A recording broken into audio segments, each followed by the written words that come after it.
You can play Bandit Trap on current gen and PC. In case Easy Cheese doesn't offer enough of a challenge, you can develop a bad case of lactose intolerance in Monterey Jack, a first-person survival horror game with some scary cheesemen chasing you around a, you guessed it, family fun center. That one hits Xbox Series, PS5, and PC on the 9th. On the 10th, Mugenics finally hits PC, which is the long-awaited feline-focused strategy game from the Binding of Isaac creator Edmund McMillan and Newgrounds wunderkind Tyler Glale. This was announced way back in 2012 and went through some development troubles, but it looks like it has miraculously clawed its way out of development hell, so hopefully it's worth the wait. On February 11th, you've got your pick of the quaint, cozy, and very chill-looking hidden picture game Lost and Found Company, which is on PC, or the completely bonkers balls-to-the-wall ultraviolence of Romeo is a Dead Man, the latest from kooky No More Heroes and Killer 7 creator Suda51. That one's on PC, plus the newer Nintendo consoles. Oh wait, the big dogs are gonna get upset. How about this? On the 12th, you can launder money in a literal sense with Cash Cleaner Simulator, which is coming to Xbox Series and PS5, or you can get cerebral in the color-coded Portal-like Chroma Gun 2 Die Hard, which is on those platforms plus the Switch 2 and PC. BlazBlue Entropy Effect X hits PS5, Xbox Series, and Switch, which is an enhanced version of the action roguelite set in the universe of the long-running brawler. There's Ride 6, which is about going as fast as possible to win races on a two-wheeled motor vehicle, which gets early access starting on February 9th. And then there's Disciples Domination, which is about taking your time to conquer your opponents in turn-based combat in a fantasy realm. Both of those are on Xbox Series, PS5, and PC. If you'd like a game where you have to balance the wholesome challenge of raising a bunch of adorable orphans and the necessary challenge of repeatedly beating the shit out of mobsters with a parking cone in the street, you will probably enjoy Yakuza Kiwami 3 and Dark Ties, the fully modern remake of the 2009 entry in the long-running series. That's coming to both PlayStation's, Xbox Series, Switch 2, and PC. Any Nintendo fans who want to recreate the love triangle depicted in the hit film Challengers but have it be about Luigi and Waluigi competing for the affections of Rosalina, you have two options. Make a bunch of weird horny fan art and post it online, or take a swing at it in Mario Tennis Fever, which hits Switch 2 that day as well.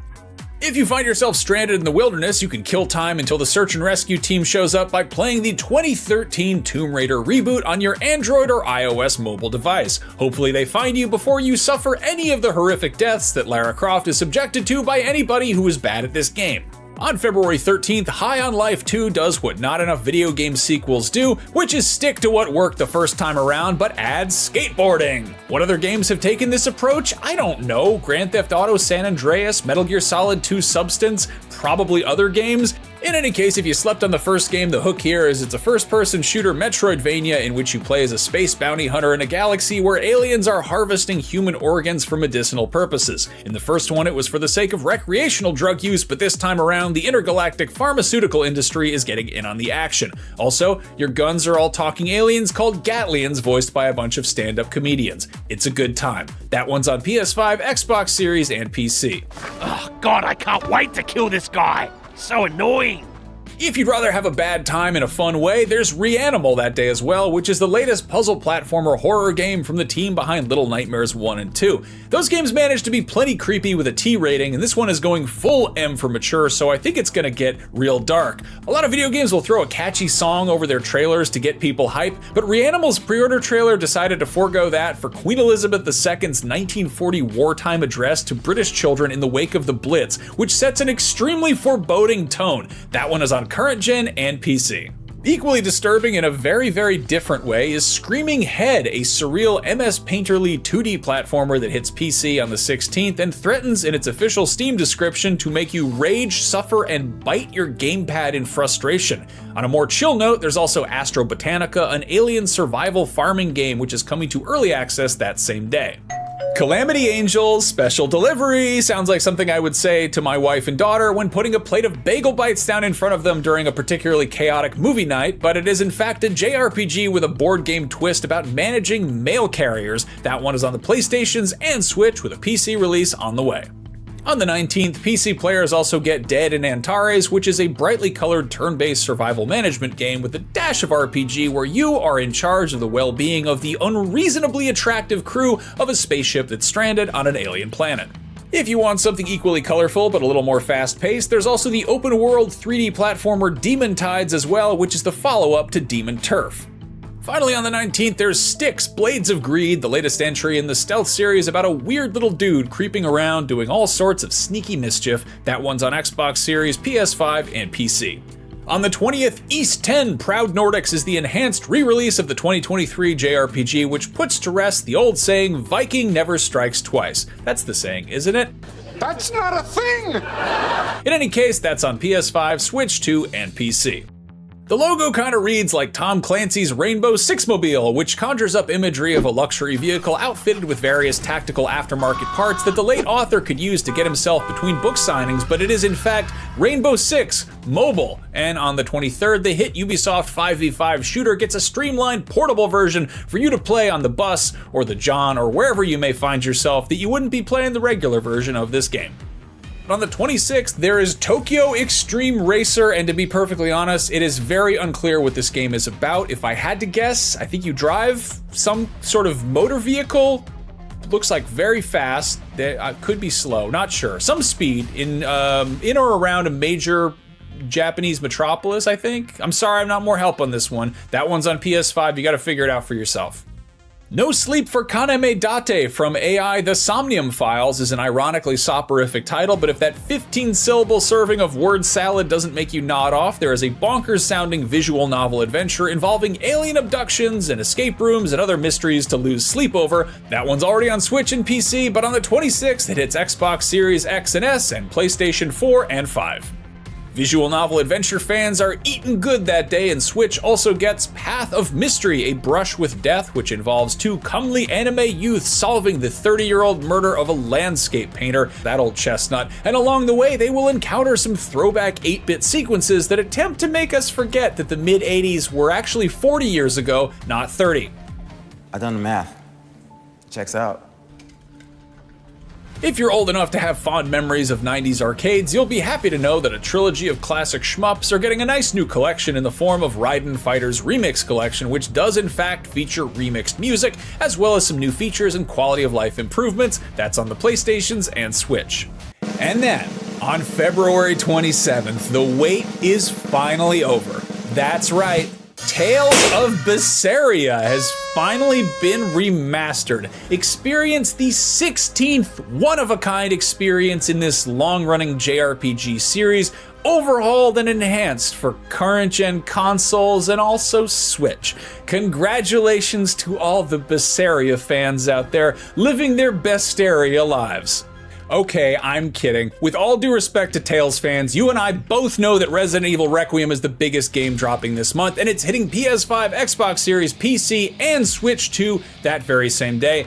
And man, there's a whole lot riding on this one. I was kind of tepid on this following the initial reveal and a hands-on demo at Gamescom, which was just straight horror, just creeping around in hallways and getting jump scared by a big lady. But then, after months of rumors, we got confirmation that it would also see the return of that shearling-jacketed heartthrob Leon S. Kennedy, and that the game would not just be pure survival horror, but would also feature equal measure suplexing himbo action with a dash of idiotic one-liners.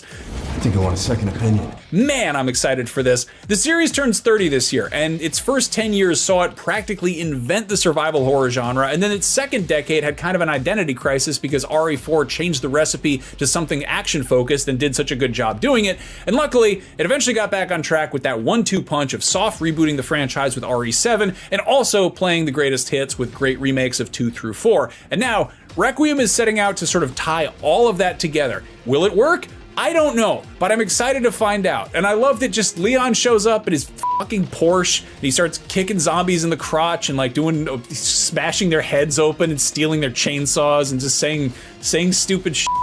Just, what is this man? What is his deal? What is his job? What is he doing here? I'm excited for this. I love it. Nice. In addition to all that, if you're a Nintendo Switch 2 owner who missed out on the last 2 mainline Resident Evil installments, rest assured that 7 and Village are both getting nice shiny Switch 2 ports that you can take on the go or play under the covers in bed before you go to sleep and have terrible nightmares, because those games are scary but also a very good time. Anyway, there you have it. That is a glance at what is coming out in February, the first truly stacked month in a year that is shaping up to be seriously huge for gaming. If you haven't yet, go check out our look ahead at the biggest games coming out in 2026 that we currently know about. And also, if you're a fan of watching movies the good old-fashioned way on physical media, go check out something new we're trying out. It is the biggest 4K Blu-ray releases of the month. We have one going up for February. Please go watch that. It's a new thing. We'd love it if it became successful, and we need your help to do it, so go watch that video. That is all for me. As always, a big, huge thank you to Amanda Medina, Chris Del Padre, and Logan Plant for helping this video come together, and an even bigger thank you to everybody who took the time to watch. Please let me know in the comments what games we forgot this month and why anybody should care. There are so many games coming out, it's hard to keep track. It's always nice to get a good human recommendation of stuff that's worth keeping an eye on. I will see you next month, or perhaps sooner if you go watch some of my other videos. Did you know that I can see you when you watch my videos? It's true. Now get your finger out of there. I'll see you next time.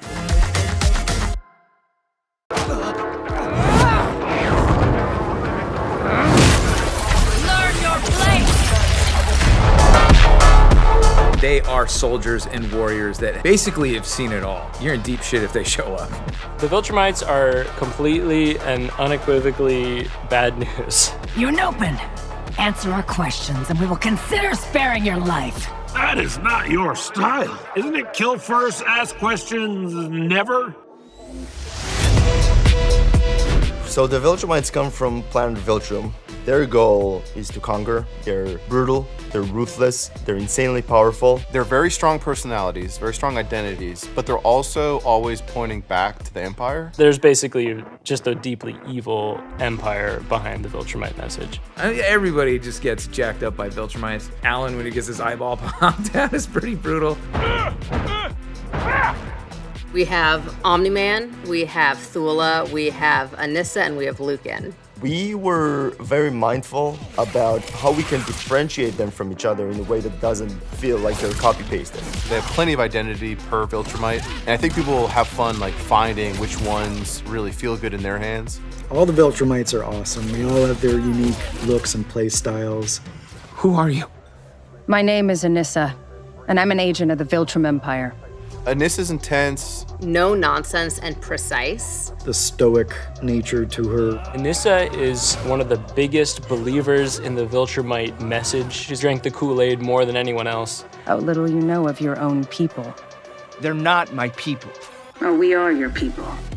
You simply do not accept it yet. She's this badass, kind of mid-sized fighter, very in your face. He really wanted to express kind of like the blade-like nature of the attacks that Viltrumites can do. So a lot of focus on very fast movement. She's really scary. Are you sure you're Nolan's son? My favorite Viltrumite to work on was probably Lucan, because he's just kind of got some shapes that are fun. He's got a big old belly, so we added some sim jiggle to that, you know, the right amount, like tastefully done. He's got the dad bod, but he's also strong and arrogant and brash. Kind of a big, beefy grappler. He'll body slam you. We wanted to show that he was still quick, but had a lot of muscle underneath him, even though he was kind of a thicker character.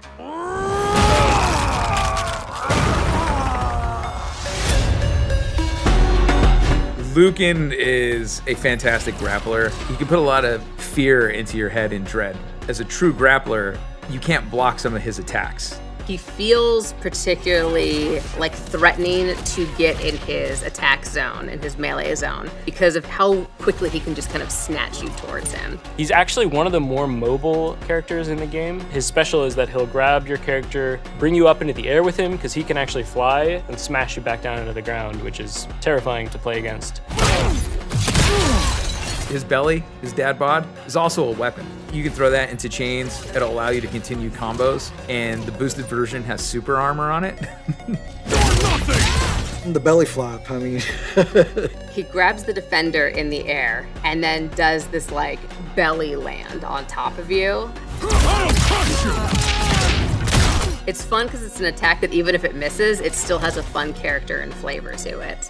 His ultimate is pretty awesome. It really evokes his arrogance and his disdain for anyone weak. And the finger smash from the show is pretty cool too. I've had enough of this! You're not worthy of my efforts! Get that through your skull! Anissa is extremely fast. She feels both powerful and agile at the same time. She has 3 different special moves that kind of are examples of like her speed and power. One of her special moves, she does a series of like strikes. She also has a special move that allows her to basically extend forward right into her opponent's face, like a very fast strike. My turn. Then she has another special move where she goes into basically a hover stance. She can do it on the ground, she can do it in the air. And from this stance, she can dodge back. Then waiting for you to try to get close. And as soon as you do, she dodges it and just slaps you around the face. Once more! One of my favorite moments for Anissa is her ult. Her ultimate does call out one of the things that happens in the show where she like just slaps people around. Get yourself together, you're nothing to me, kind of a character. Your education begins here.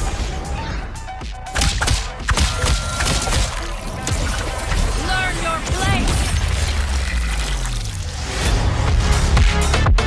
Tips and tricks of playing Anissa, you really want to learn her special dodges. Not a lot of characters have that, so that's something you'll want to practice. She's got a lot of in and out gameplay as far as like, she'll stay on the outsides and then want to immediately get on top of the opponent with strikes, take him up into the air, and do a series of just killer combos. Lucan can be your main. The threat of the throw is going to allow you to do a lot of combos. And then it's learning when to actually execute that throw. So my Viltrumite lineup would be Thula for her grab, her range, Omni-Man for his versatility, and Anissa because she's just awesome. You might want a up-close grappler like Lucan, you might want somebody with a little bit of range like Thula, and then you might want Omni-Man, who's kind of has a bit of range and a bit of up-close fighting style as well. I think we have a really cool cast of Viltrumites. I think they all bring something really different and unique to the table. Every one of them, their personality shines through, and I'm really proud of the team who's worked on it. How dare you embarrass me? This city is an extension of my being, my body. Today, it became infected.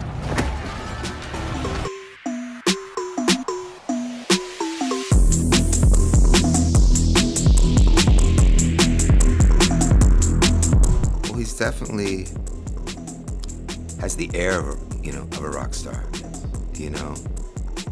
a modern day pirate,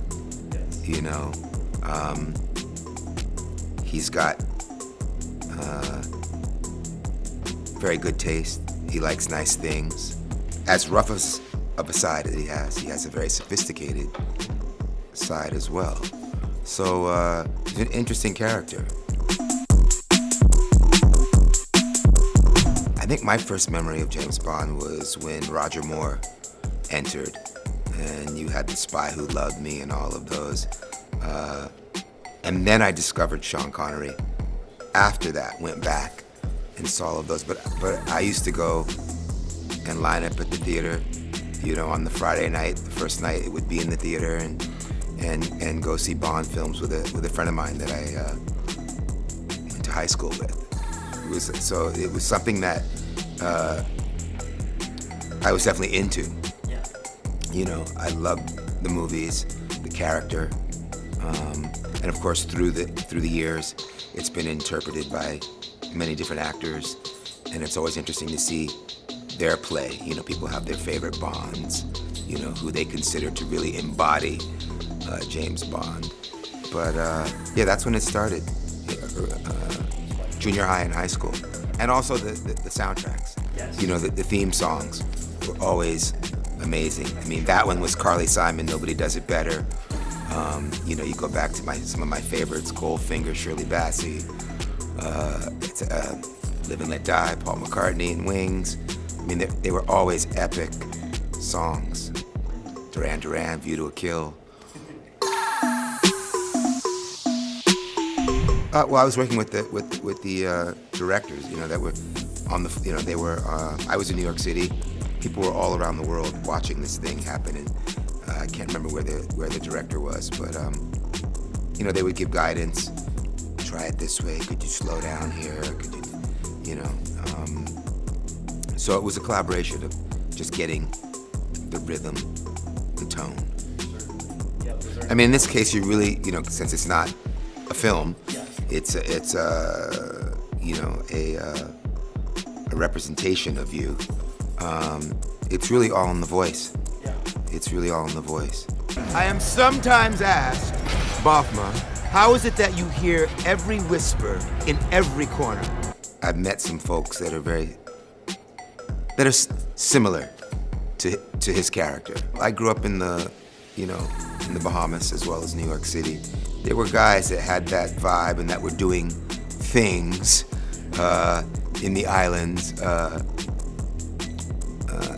that I'd known, so had a little bit of reference. No, it was just the character. Yeah. So I hadn't seen any other footage or heard any other voiceovers. So it was really sort of just in the dark, Yeah. Mm-hmm. And they know that, thus the director knowing kind of what he wants, because they know the balance. They know what all the other people are doing. I didn't get to hear that. Yeah, it took a moment. Took maybe 30 minutes to, we'd read through it, and change things, and then eventually found the sweet spot, and then I was told that's it. Yeah, it's kind of this. I mean, look, you don't get to move. It's not you live in action, but you're imagining all the movement in your head while you're doing it. So you just kind of have this movie playing in your head while you're doing it.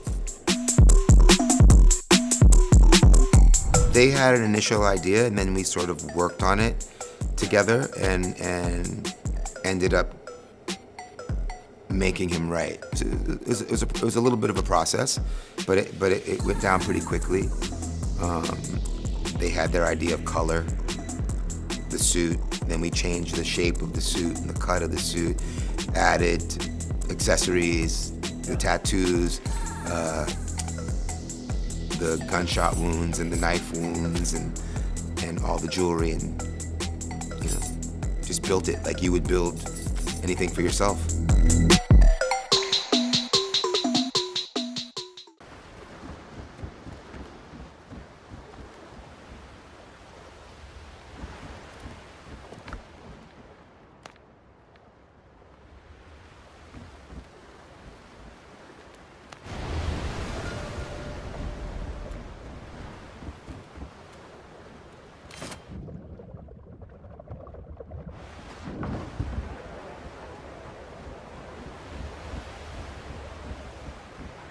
Helm's yours, Cotton.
gun's yours, Captain.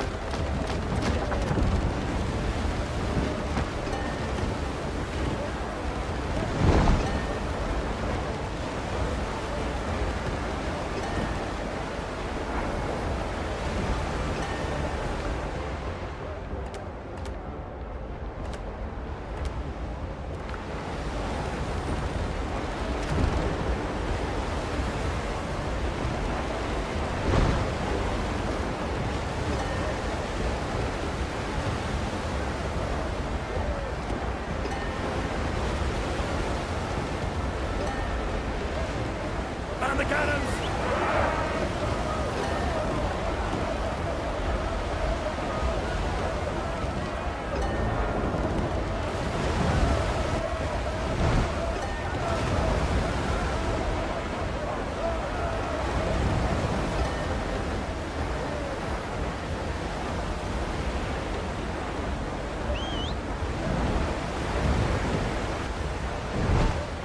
To the guns, you dogs!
Gone, Captain!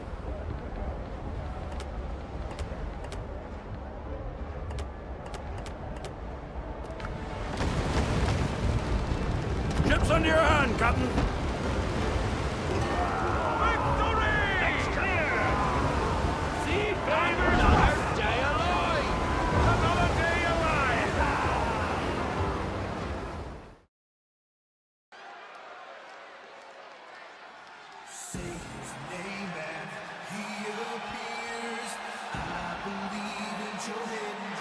Say his name!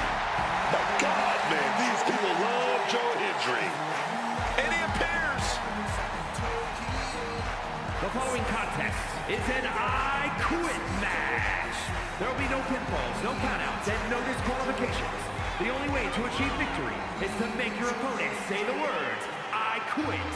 Making his way to the ring from Edinburgh, Scotland, weighing in at 230 pounds, Joe Hendry. The people, man, they love Joe Hendry saying his name. Waving hands, man. Hey, you're waving hands too, Cole. Listen, this guy makes every match and every entrance an unforgettable moment. Look, I can't deny that this man has crossed lines, man, made an impact, and now Joe Hendry is here in WWE. Let's go.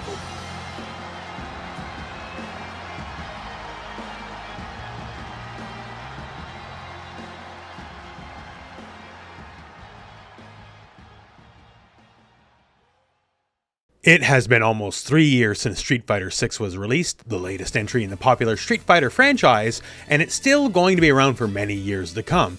If you played Street Fighter 6 when it originally came out and then stopped after a while, there have been some major updates to the core gameplay systems and character balance since then. So if you are excited for a new DLC character or a recent tournament got you hyped for the game again, here's some of the big updates for Street Fighter 6 since it came out.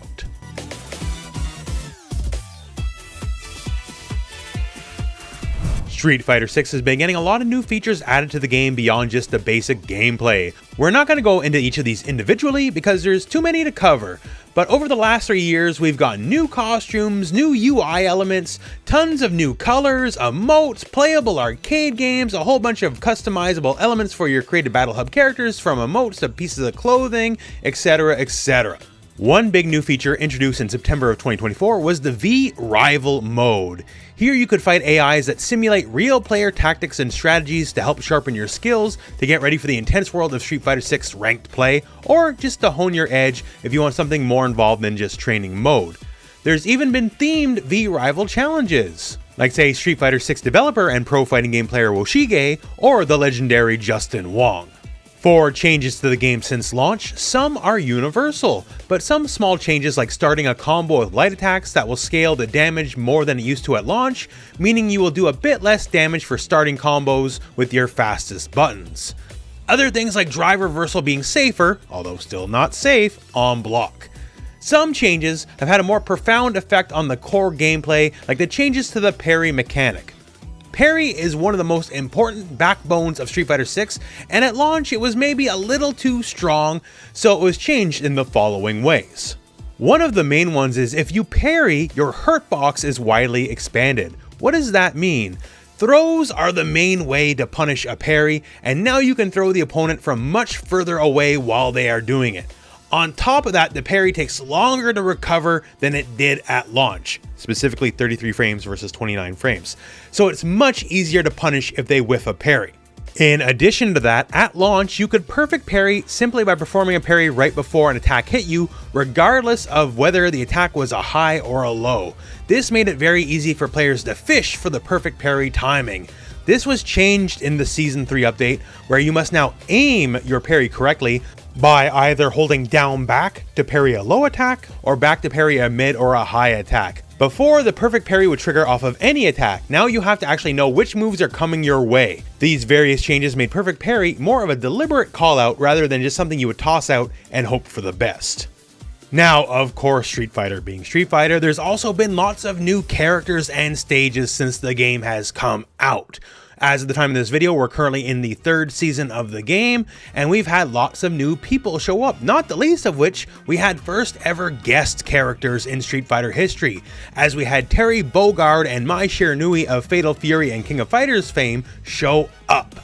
Excellently done and well received, and since launch there's been plenty of new characters, like say Fang's apprentice Aki, who dabbles in poison, the Master of Evil returns, M. Bison, the dictator of Shadaloo, the fun-loving turbulent wind himself, Rashid, fan favorites Akuma and Elena, who are now, by the way, canonical good friends, not just a meme anymore, the boxer powered by Psycho Power, Ed, and even in the current season of the game, we've had characters like fan favorites Sea Viper and Sagat return to the roster, and of course, everyone's getting various stages as they show up. And there's more to come as well, and the fact that Street Fighter will be around for many years to come, it's safe to say you can expect a lot of new content for the game. Now, one of the most important changes that can happen over time in any fighting game is the balance changes. And since the launch of Street Fighter 6, there's been a lot of balance changes for the cast. Some are great, some are buffs, some are nerfs. There's way too many to go over in this one video, but let me give you some of the highlights. Some changes are small but interesting. A character like Manon, who has her steamroll medal mechanic. The more medals she gets, the more her various attacks and command grabs do. They have implemented that into her super moves. For example, her big dramatic level 3 super move now scales with her medals. So it will do more and more damage the more and more medals you have, making them all the more important. That's a really nice buff. Zangief is a character who struggled a lot at launch, and they gave him a lot of buffs, so much in fact they had to wind them back a little bit in later patches. But things like his big charge heavy punch, that does more damage. His iconic lariat move, that does more damage. His forward heavy kick wheel kick is now safer on block and pushes the enemy back more, making it more advantageous to use in the neutral. His critically important move forward heavy punch, the big headbutt, became so advantage it would naturally link into the Hell Stab, giving him new combos. A character like Chun-Li didn't receive giant changes since launch, but just enough to make her interesting. Stuff like her very important stand heavy punch is now safe on block no matter how close you are to the enemy. And they gave her a lot of new combo routings, like her stance medium kick can now easily go into heavy spinning bird kick, or into a crouch heavy punch on drive rush, just so you can get just a little bit more damage. Kimberly has achieved many fantastic buffs since the game has launched. So some can be simple, like just some of her combo structures have changed up, like being able to combo into level 2 in places where she couldn't, and her level 2 super doing more damage on top of that. Her standing heavy punch getting a very significant range buff, making it just easier to use in neutral and for whiff punishing. And the fact now when she does her level 1 super that she can choose whether or not to use her spray can, so if you want to save it for later, you can, and many more. E Honda got buffs and nerfs. One of the big nerfs was to his headbutt, which is safer on block by the numbers but left the enemy closer, so he had to now vary his game plan because he would not just be pushed all the way back. Some of the buffs he got to make up for this include his stand medium punch, which now is much more advantageous on hit, and also moves forward a lot further, making it one of his most dominant buttons. His iconic butt stomp move now causes a hard knockdown on the enemy. Since a hard knockdown forces the opponent to wake up in place, that means they're put in a very bad situation where Honda can get some frame perfect timings on their wake up. The enhanced butt slam is more advantageous on block. Other ways to terrorize the opponent on block that got buffed is his unique stance. So if you do the punch option out of the stance, it's now more advantageous on block and also leaves the enemy closer to you so you can do things like threaten a command grab. For Ryu, who is the face of Street Fighter, they decided we want Ryu to be one of the best characters in the game, and they kept buffing him until it happened. Something like the classical Hadouken Fireball just simply does more damage. His level 1 super, the Shinku Hadouken, now goes much faster. In fact, it's so fast off an enhanced Hadouken, you can combo into it from full screen now. Moves like forward heavy punch are now much more advantageous on block, and if you happen to hit, those combos will now do more damage. The various versions of high blade kick are now just better across the board, either having better numbers in startup or just doing more damage. The heavy version of these is definitely the most impressive, as it now deals much more drive gauge damage on block, and it's also completely safe on block now when it did not used to be before. When it comes to his unique buff, the Denjin that can give him charged fireballs, you now can choose to store it. If you do a light or a medium fireball, you do not use the buff, only when you do the heavy version of the move. At launch, any button press of any fireball would immediately use the buff. Now you can save it for whenever you want to use it. Across the board on many of his moves, he does more damage, gains more super meter, has better numbers on block, has better numbers on hit. This was a character that they wanted to be good, and they made him very good over the patches over the course of the game's life. And of course, there is so many balance changes, we don't have time to go into them all in this one video. Please check Capcom's official site, they have them there in great detail. And that's a rundown of how Street Fighter 6 has changed since launch. There are more changes on the way, with Alex and Ingrid on the horizon as the final 2 characters of Character Pack 3, and a big balance patch looming in March that fans are hoping will significantly shake up the current meta. Thanks for watching, and for more in the world of video games, keep it here on IGN. Is there something innate about Batman that makes him so beloved across the entire world? A tragic story that is being transformed into something good?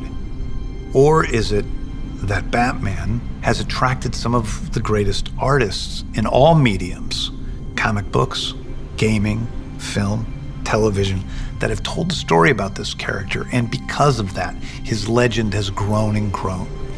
I think the answer is both. It's always interesting to me how different creatives can do something really unique with Batman using the same building blocks.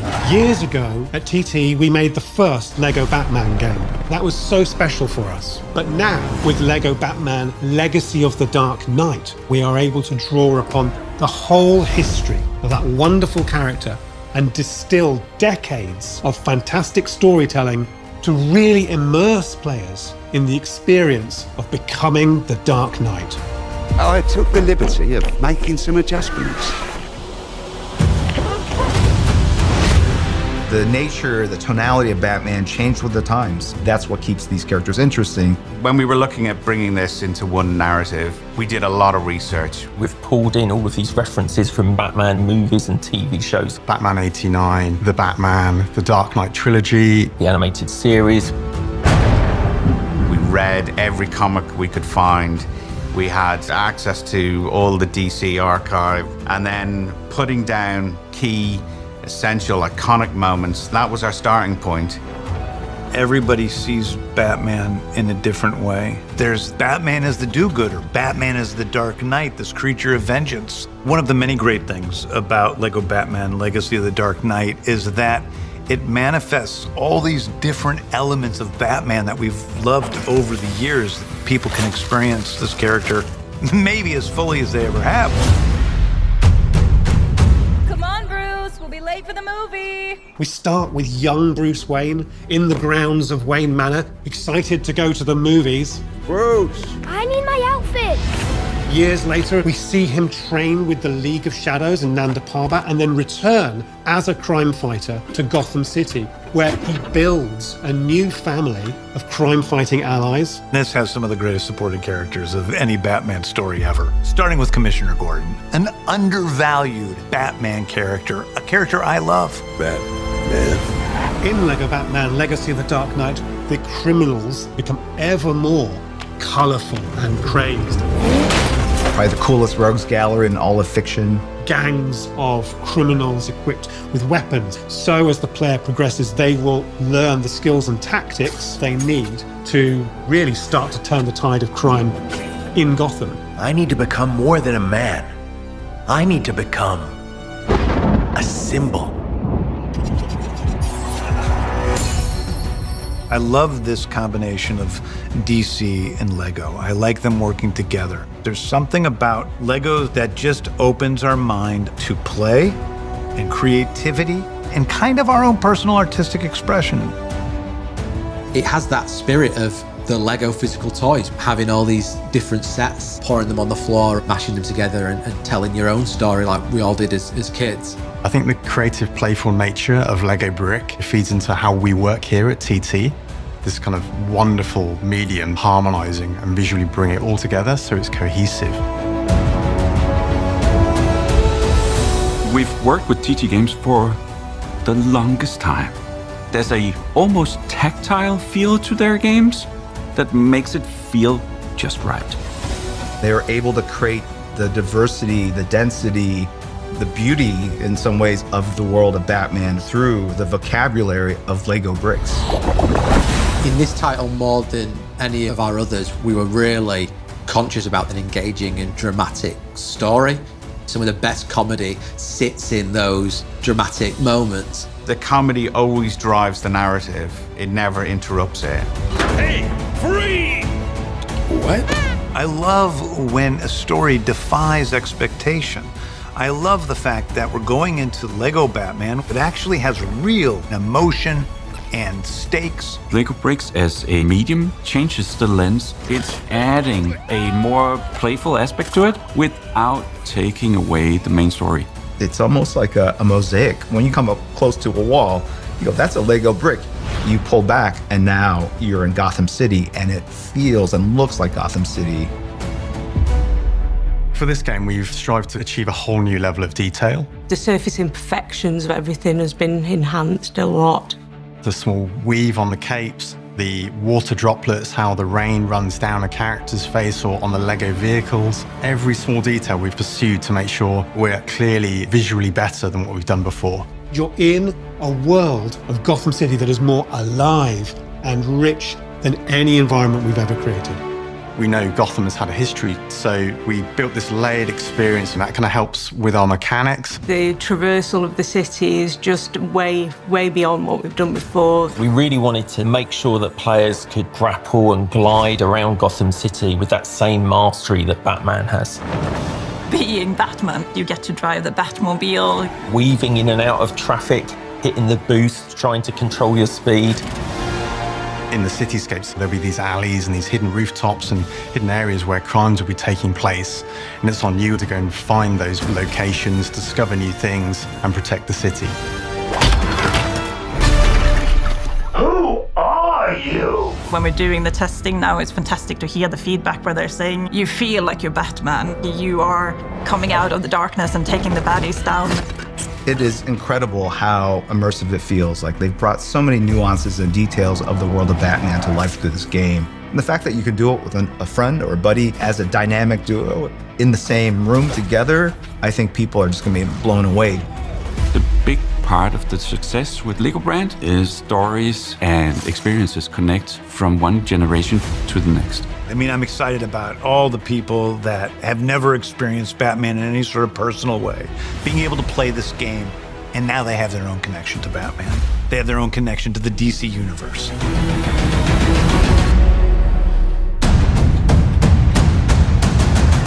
Part of the premise of working on Batman is to come in and do your own take. Lego Batman, Legacy of the Dark Knight reflects that ambition. This game is an absolute celebration of everything Batman. A lot of people have been waiting for exactly this experience. Batman's primal story of fear and overcoming fear has lived on for generations, and all of us at TT are incredibly honored to now be able to contribute to that legacy. I'm Batman.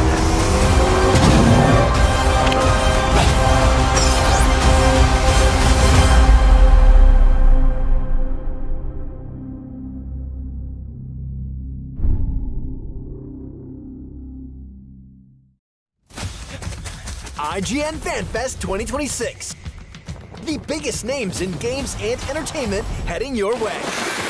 From new looks at Monster Hunter Stories 3 Twisted Reflection, WWE 2K26. You want to get nuts? Let's get nuts. Lego Batman. That's not where I was aiming. Normal.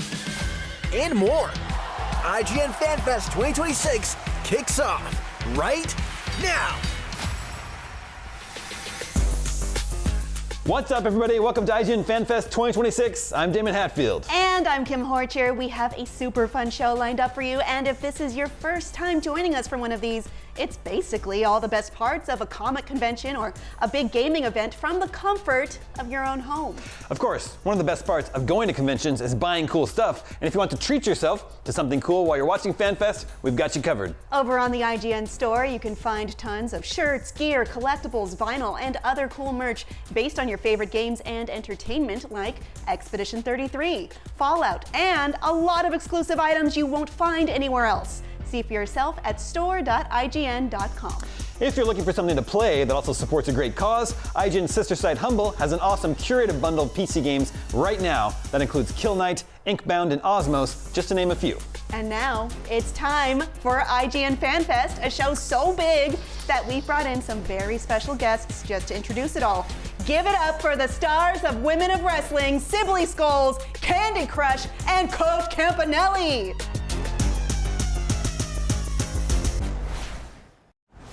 All right, wow, Sibley Scholes here, and I'm joined with Coach Campanelli and Candy Crush of Top Tier. You're about to step into that ring. How are you feeling? Well, Sibley, I'm locked in, I'm in the zone, and I'm ready to throw down. And when we get out there, you're gonna be reminded why they call us Top Tier. That's right. Excuse me, sorry, wow, Women of Wrestling. Yeah, this is actually IGN Fan Fest. There's no ring. We're showing off a bunch of cool video games and movies and stuff like that. Oh, okay, well, you two are about to kick off the IGN Fan Fest 2026. How are you feeling? I'm still locked in, I'm still in the zone, and I'm still ready to throw down. When you see what's coming up, you're gonna be reminded why they call it IGN Fan Fest! Yeah! Wow, I could not have said it better myself. So to kick, things off, we're taking a look at all things fighting, starting with a look at the upcoming Mortal Kombat 2 movie. Check it out. Can somebody get him some ice? Hi IGN fans, I'm Carl Urban from Mortal Kombat 2. I'm thrilled to bring you the first look at our brand new trailer. Thank you for all your support. This community has been absolutely incredible, and we can't wait for you to experience the movie in cinemas on May 8th. But first, a huge shout out to everyone who submitted videos. You absolutely crushed it. Here's a compilation of your best combat calls. Get over here! Get over here! Finish him! Get over here! Finish him! Wow, you guys are the best, and your calls for combat have been heard. Mortal Kombat has always been for the fans, and we can't wait for you guys to see Mortal Kombat 2 on May 8th. Let's not keep you waiting any longer for the trailer, and get over here!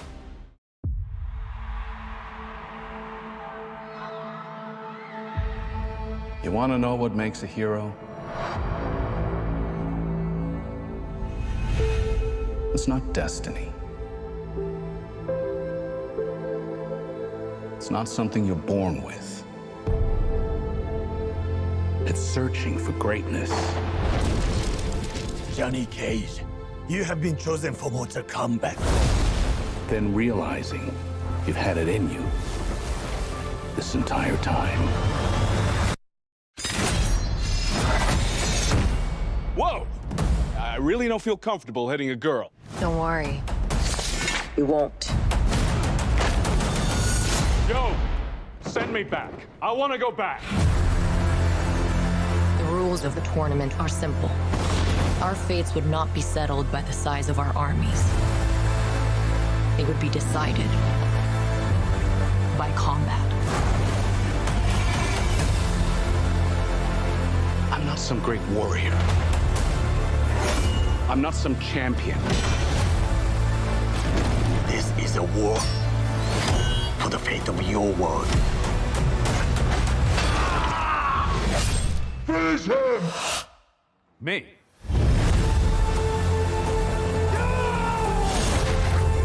Earth belongs to me.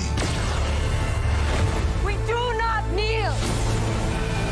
Our only chance is to face this together. Let's go, baby. You, Johnny Cage, are a part of this now.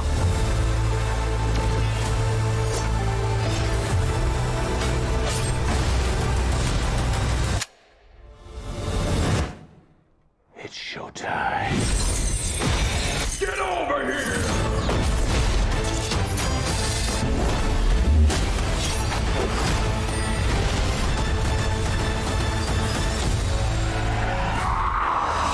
Johnny will definitely die.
courage into this single task. Sit down! I'm looking for invincible.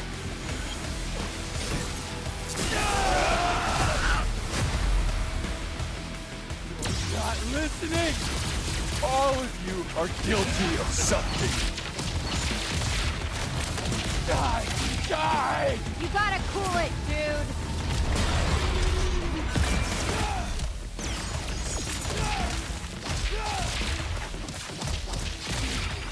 I'll end it here! Hurting us won't bring your family back. You!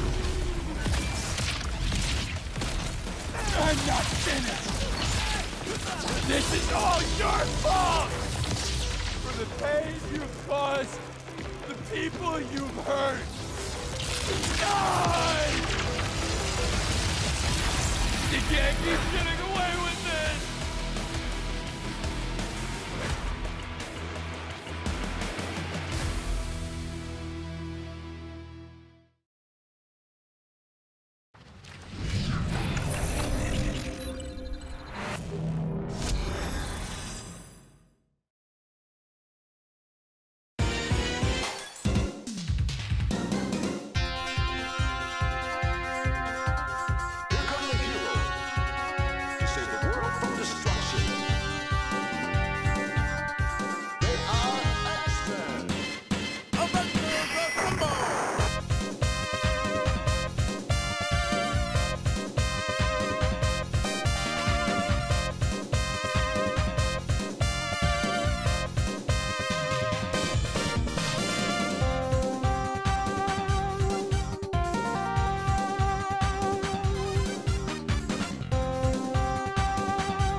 Come on!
Alex is the next DLC character to come to Street Fighter 6 on March 17th, and as exciting as that is, what's even more exciting is who Capcom got to do the motion capture for him.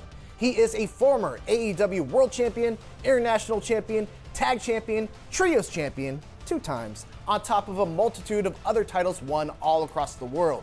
He is the best bout machine. He is Kenny Omega, and he is here right now to talk all about the experience of becoming Alex. Welcome, sir. You're making me blush. Thank you for that grand intro. It's wonderful to be here. Well, it's wonderful to have you. First off, congratulations. I know that Street Fighter is a series that means a ton to you, and Alex is a character that means a lot to you as well. So, I mean, is this like a dream come true? How are you feeling about this moment right now? Being able to do motion capture was always a bucket list thing for me to do. And then to do it for a character that I have so much love and passion for, and also not just do the motion capture, but it's almost an extension of all the stuff I do in the ring. It was fun, it was challenging, but at the same time, so rewarding because now there's kind of a part of me that lives on forever in this game. So I am so excited, so proud, and I can't wait until he releases. I can't help but thinking. It seemed like a lifetime ago that I was spending my time fighting in the streets. So how did this whole thing come together? Can you talk a little bit about the origins of this whole experience? Yeah, I mean, it's a very odd story and kind of serendipitous in a way. I remember I was at Tokyo Game Show, I think it was 2023, so this is going years back already. And there had been discussion of me possibly being a representative for the season 3 content. And they had asked questions like, hey, do you mind doing cosplay? Does it matter if you're bald? Do you care if you dress up as a female character? Things like that. And I said, well, where do I sign up? I had said, but you know what would be awesome? I said, if one of the characters were Alex.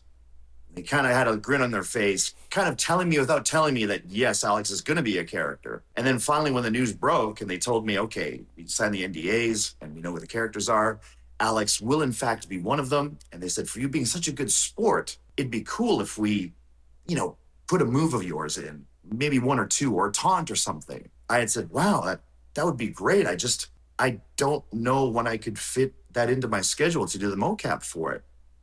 And they had said, oh, wait, you do the mocap for it? I said, yeah, is that what you were talking about or no?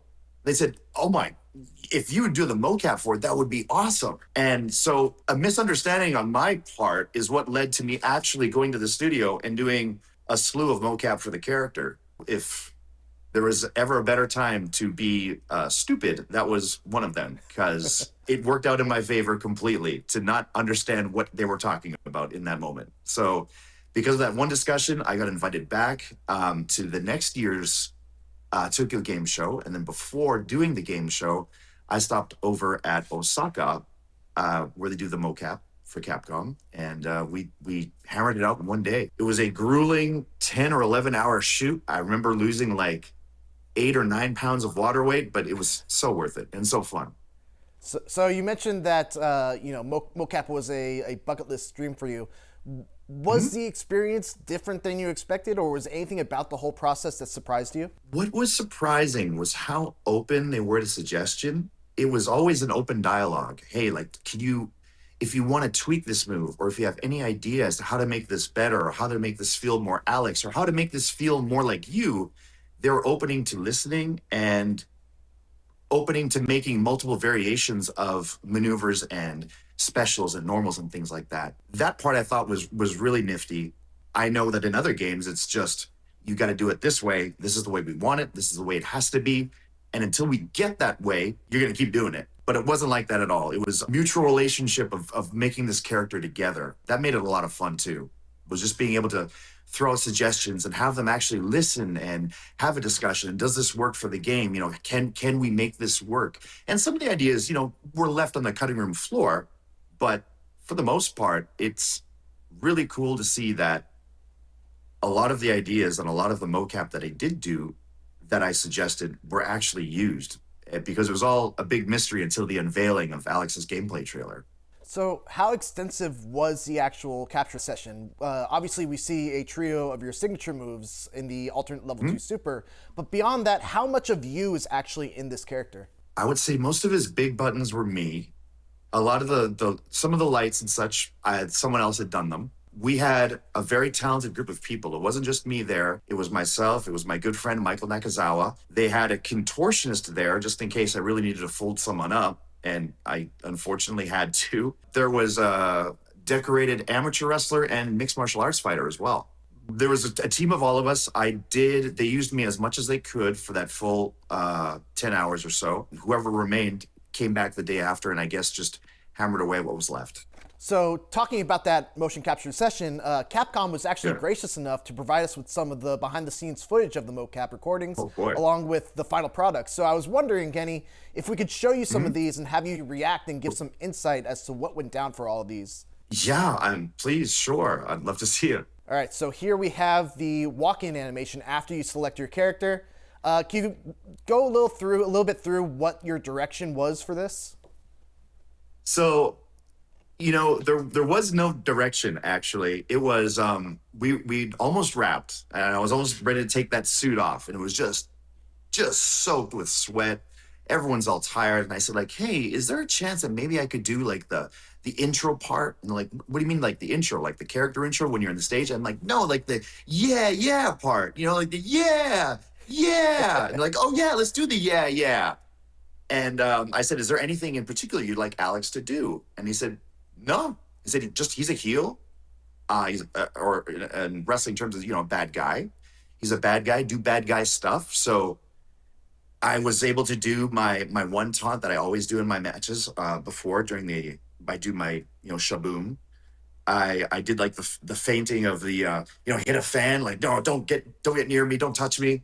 And I did like the old, I'm going to be a champ pose. I was just kind of tossing things out there, and I was surprised to see that all of it made it in. Like I said, they were always just so open to suggestion. And even if they didn't have it written down as a thing to do, they always would bounce back off of me. Hey, like, if you have an idea, let's just try it. Let's just get it on film. Let's see if it works.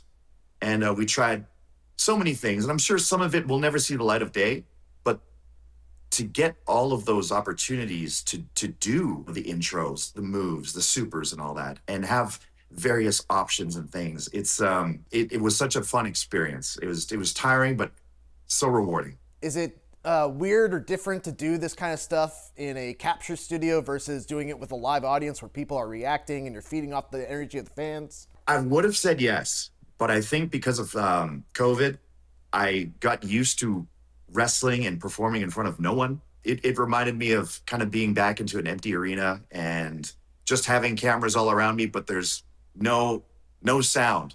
There's no adulation. There's no people. I see, staff here and there, but no, yeah, it brought back memories of the COVID era for sure. All right, so next we're going to look at your level 1 super, the Raging Spear. So this is his level 1. Pretty simple. I don't think I've ever seen you use a spear before. No, I've never used a spear before, which is why I had to ask, like, what kind of spear are we going for? Because there are so many variations of a spear, especially in wrestling. Am I doing, a Lashley type of spear? Am I doing a Roman Reigns type of spear? Am I doing a Braun Breaker type of spear? A Michael Nakazawa spear? I don't know these types of things, and that I am not a American footballer, so I've never actually done a spear ever. But they kind of said, like, yeah, it's just kind of like the standard level 1 get off of me move. So just charge into the guy, make it quick. And they kind of wanted me to, like, touch the ground and go with it. So I said, okay, I'll touch the ground and I'll just go with it. I'll launch myself into this guy. I mean, that looks pretty good to me. Is there any different, doing a move on a dummy versus a regular person? Like a move like this? Yes, it is.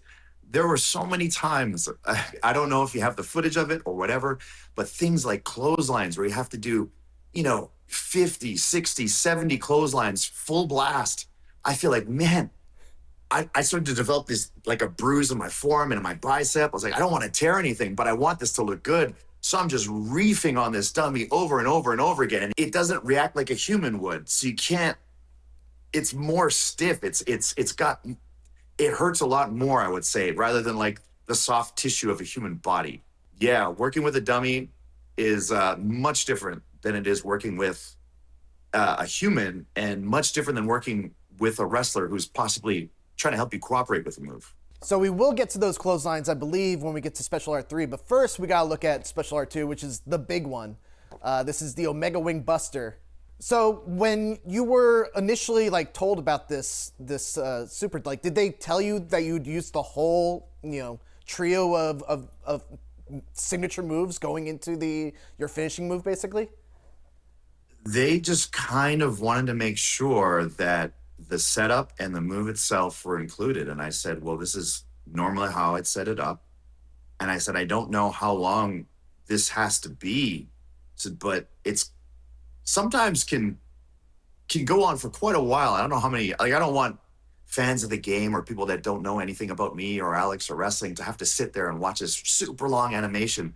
So it's incredible that they're able to get the whole, dragon, gunpoint, V-trigger, and the one-wing angel, one-wing buster in the game. And it doesn't seem like it takes an awful lot of time.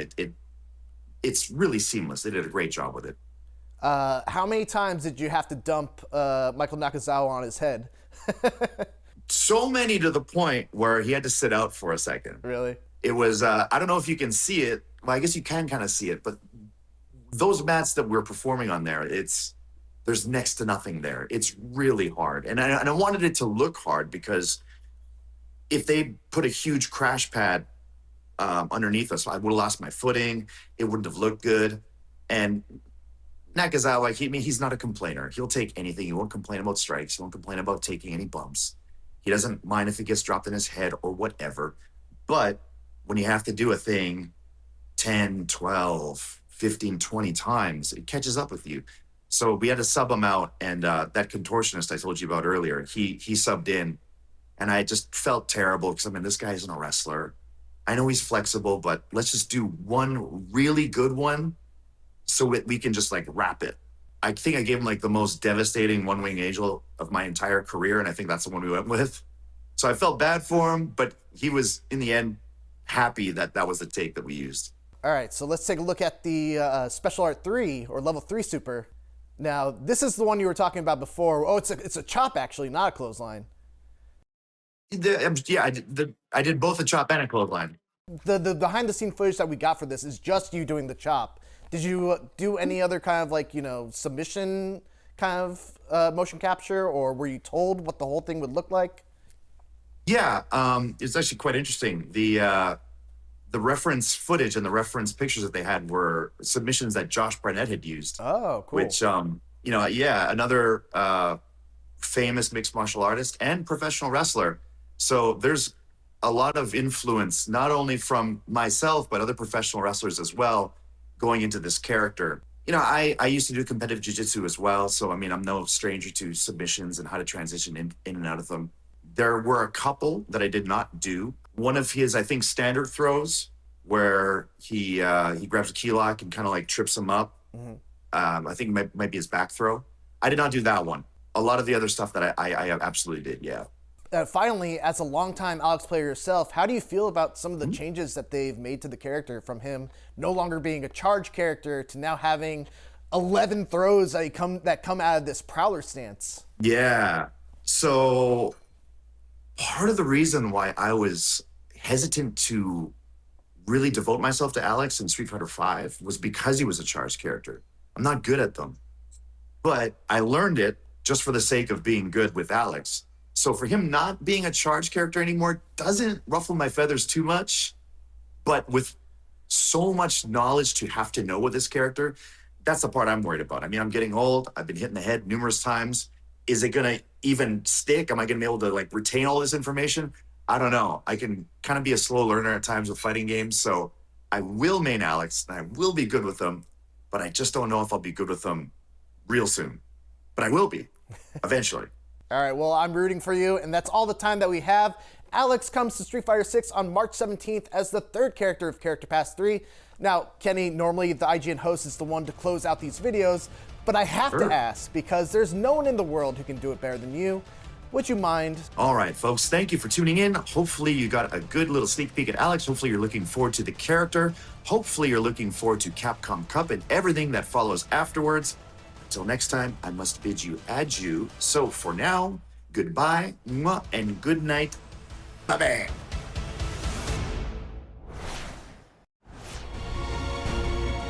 Coming up next, some terrifying monsters are descending upon IGN Fan Fest. Undead creatures, giant kaiju, blood-sucking creatures of the night, But perhaps the scariest thing of all is how badly this next game will get us hooked.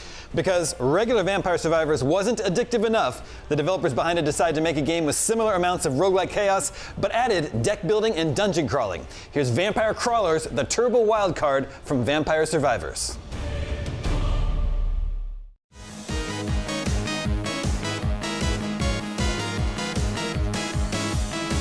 Hello, IGN Fan Fest. If you're seeing this for the first time, this is Vampire Crawlers. It's everything you love about Vampire Survivors, but mashed into a turn-based deck builder. Look, we know what you're thinking. Turn-based? Sounds slow. Wrong. With our turbo turn system, you play as fast as you can think. And the best news? There's a fresh demo for you to try. Before you go, let's talk about how to truly break the game.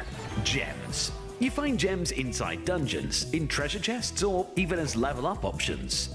These aren't just stat boosts, they fundamentally alter how your cards work. You can always keep it simple, slot a double damage to, well, double the damage of a card. Or make it complicated. Slot a combo reverse gem to reverse the combo counter direction to enable even longer combos. You can get a mana refund. You can put spicy sausages on every card. There are so many options that there's no wrong way to do it. You can also just aim for the ultimate power. Find the rare evolution gem, combine it with the right passive item, like the magic wand with the empty tome, and boom! Your card evolves into a weapon of mass destruction. But finding the right gems is all about luck, right? Not exactly. In the village, you can visit the jeweler.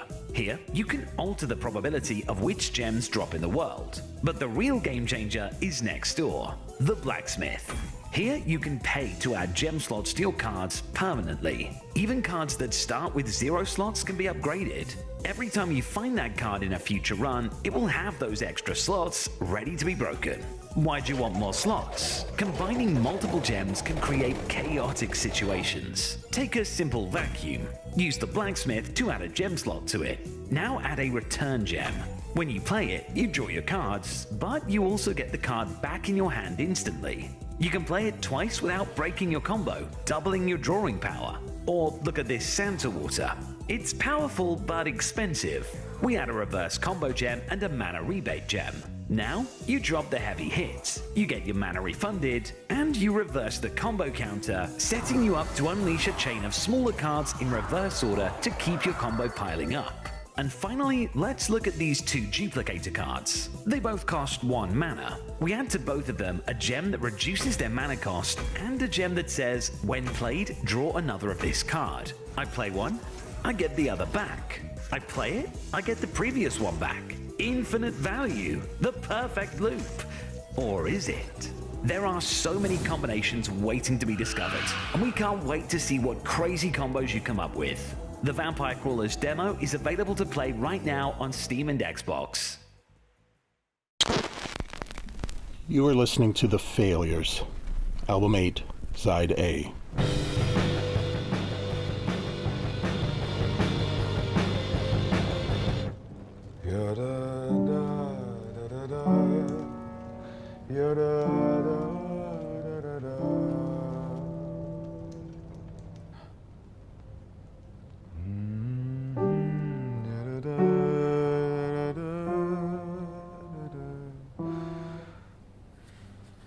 What do you think? It's nice. Nice? Yeah, it's nice. I don't see Beyonce covering it, but it's nice. Nice is nothing. It's nice. Nice is a balloon. That you're back writing music. A flower box it's is nice. That you got yourself a nice place. It's a nice word, and it says everything I wanted to express. Don't be a bitch about it. You should come visit. I have a space above the bed in one of the guest rooms I can't find a painting for. Oh, the guest room. You want me to come and see your guest room? It's an affluent neighborhood. Old money, young professionals, a smattering of Christ de transform baby. Good eating. No potholes, no hurricanes, no witches. And everyone mangles French just like you do. Come to me. Montreal. I am he, and he is me. There's baggage here. Well, I get it. I get it. Besides, there's an Olmsted Park nearby if I get homesick. And there's a garage band rehearsing across the street who call themselves, of all things, Satan. They call themselves, of all things, Satan? Satan's Night Out. Satan's Night Out? Out. Satan's Night Out. Okay, that makes sense. Louis, do you know someone called Daniel Malloy? I burned his laptop. I didn't know he had it saved in the cloud. I only found out it was coming out a month ago. You've known for a month, and you talk about me in it to Immortal? Well, yeah, but, you know... No, I don't know, Louis. Please, explain yourself. It's gonna be here and gone in a minute. No one reads anymore. Lestat, il est genre, whatever. 100%. Mais Armand, il est genre mystérieux. Ouais, il y a des layers. T'as-tu vu sa toile au Louvre? Hey, toutes les boomers faisaient la file pour aller voir l'autre bonne femme avec sa resting bitch face. Moi, j'ai skippé de ça puis j'étais allée direct voir ma beta boy dans le coin de la salle. Je me le ferais. Faut que tu lances ça. Je le pognerais, je le mordrais. Bien sûr, bro. Puis je le licherais. Le stat, man. Il aurait dû le brûler, maudit français, sur Royal Street. 100%. Complètement wild, ce livre-là. Tu veux-tu devenir membre? Il y a 10% de... No, thank you!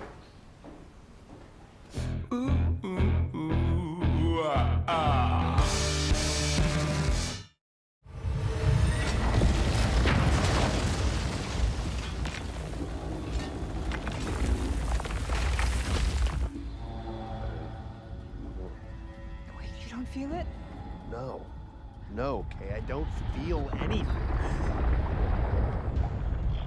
Okay, I definitely feel that. No, I feel it.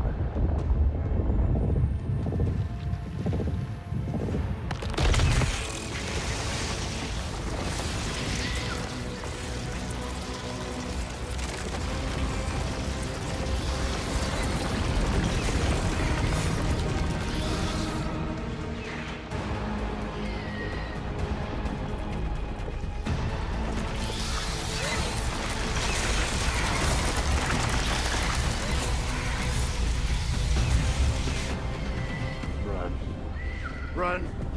Run!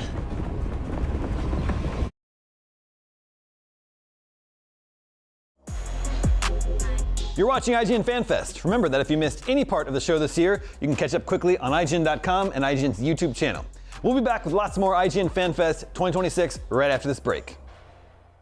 IGN Fan Fest is presented by Neverness to Everness and HyperX.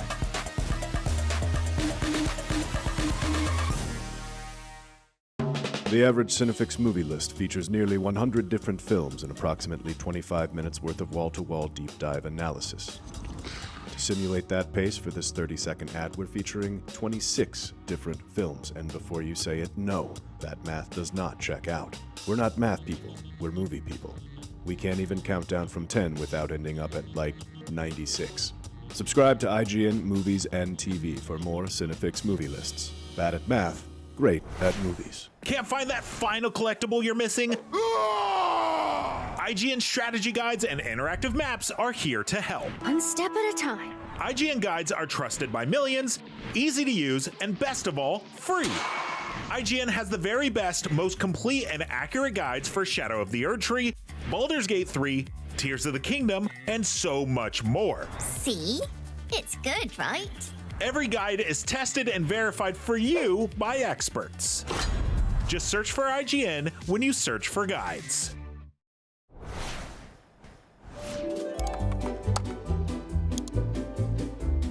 IGN Plus is where your adventure begins. What are you selling? Plus is the place to get unlimited access to all the tools you need to beat your games. Here's what you need to know for bringing down Gloomspawn. Plus, awesome exclusive discounts on IGN Store. Maybe this would tease open your money pouch. Plus, ad-free browsing on IGN.com. Plus, unlimited game help tools like premium interactive maps with your own custom map markers, filters, marker notes, and more. This will come in handy. Plus, access to sweepstakes, giveaways, and free game keys. Wow! Exactly. Want more? Head to IGN.com/plus and start your adventure today.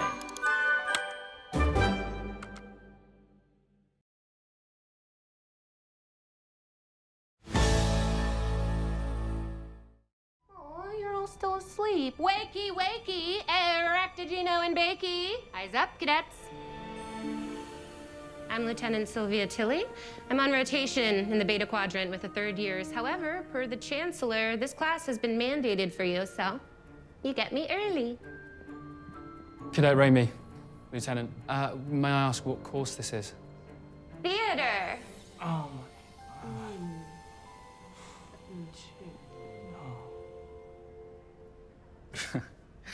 Sorry, Lieutenant, what does theater have anything to do with? 8 out of 10 cadets ask that question. The other 2 become captains. Captains don't do... What if I told you that theater is one of the most powerful tools for social and political change? Theater is statecraft. Statecraft is theater. It's the kind of stuff you overachievers get all hot and bothered over. So chew on that till you get it, and it changes your life. Please, change my life, Lieutenant. Favorite. Homework. Find a play. I'll select one that suits our purposes. We will read it out loud, discuss, dissect. And for those of you still bristling with confusion and/or resentment, I don't care. You're watching IGN Fan Fest 2026. That was a look at Star Trek Starfleet Academy. One of the most anticipated games of the year is 007 First Light, a James Bond game from IO Interactive, a team that knows a thing or two about globetrotting agents with a license to kill, thanks to their work on the Hitman series. Up next, here's a look at 007's next assignment, as well as a glimpse at what's next for Agent 47 in Hitman World of Assassination. Plus a few more characters who like to live dangerously. Check it out.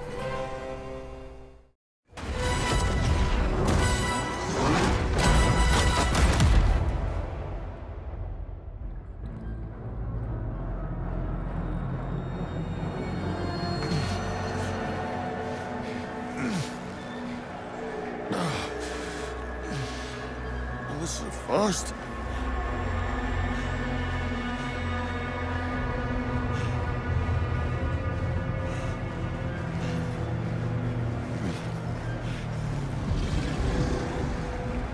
I am sometimes asked, Bothma, how is it that you hear every whisper in every corner of Aleph? And I answer, I built Aleph with my will, my blood, myself. This city is an extension of my being, my body.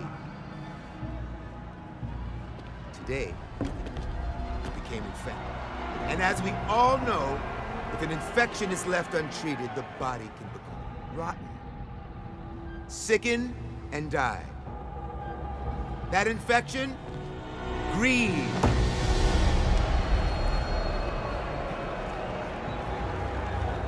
In Bakar Ali, once so loyal, greed grew unchecked, becoming a cancer.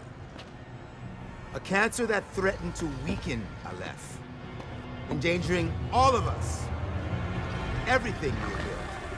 However, cancer, if caught early, can be cured. Or in our case, cut out and served on a planet.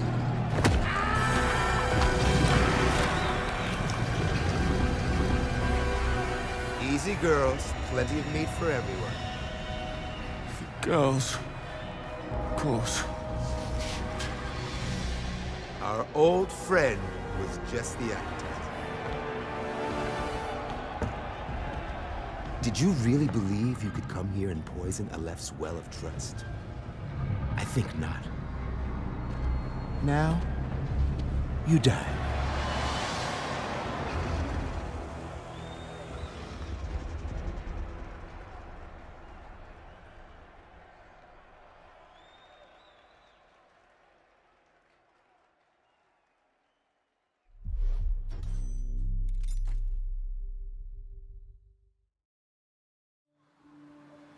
Good evening, 47.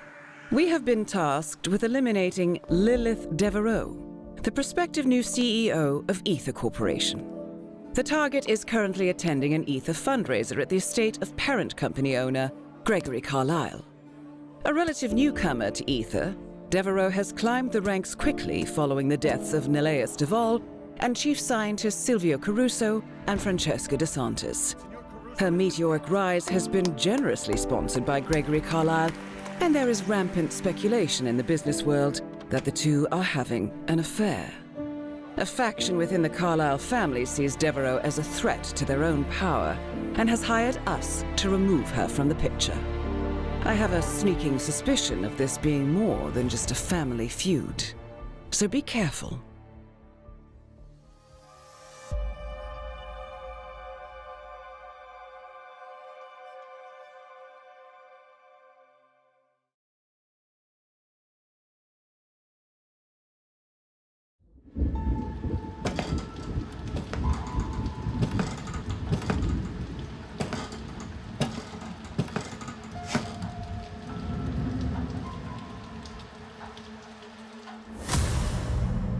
Monster's still out there.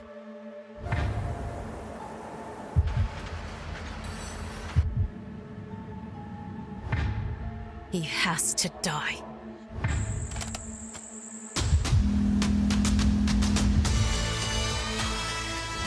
I'll make sure he pays. He suffers.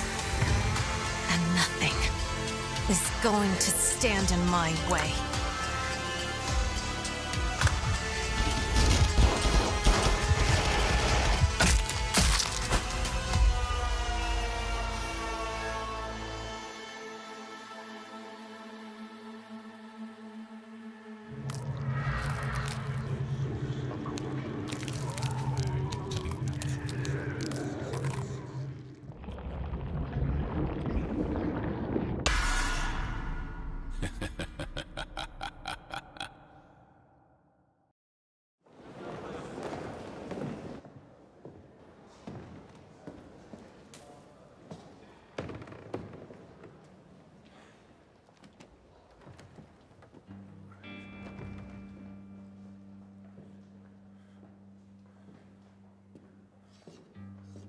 We're having trouble finding the solutions. Don't worry about that. You just have to get yourself some new numbers. These solutions, they're not real. They're imaginary.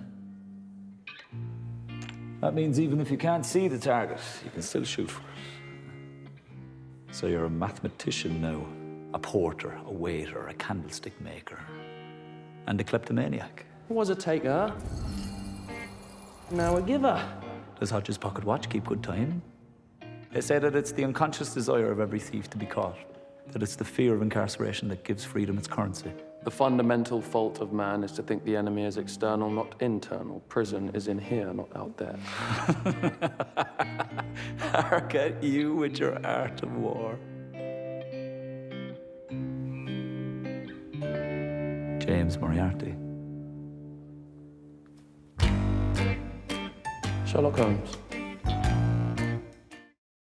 Hello, IGN Fan Fest. This is Jim Field-Smith. I'm the creator, director, and executive producer of Hijack. Check out this exclusive clip from our season finale, streaming March the 4th on Apple TV. Der Linie U5, bei dem es sich vermutlich die heute Morgen geführte U-Bahn handelt. Was jetzt hier passieren wird, ist die große Frage.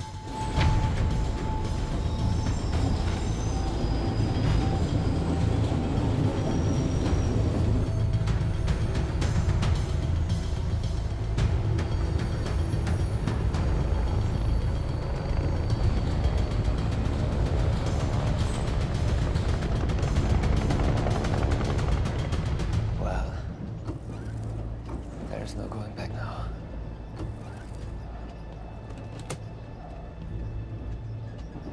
Kill the lights. I don't want them seeing it. Listen up. I'm gonna kill the lights for your safety. Now, we are almost there. But you have to listen to my instructions. Because not one single person is safe till you are all off this train. So we are getting off though, right? Yeah, you heard him.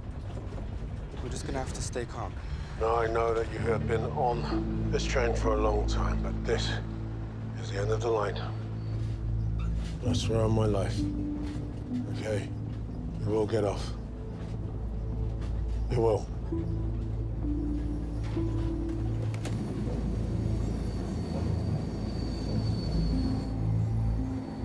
Okay. So all this for us? Hey guys, this is it.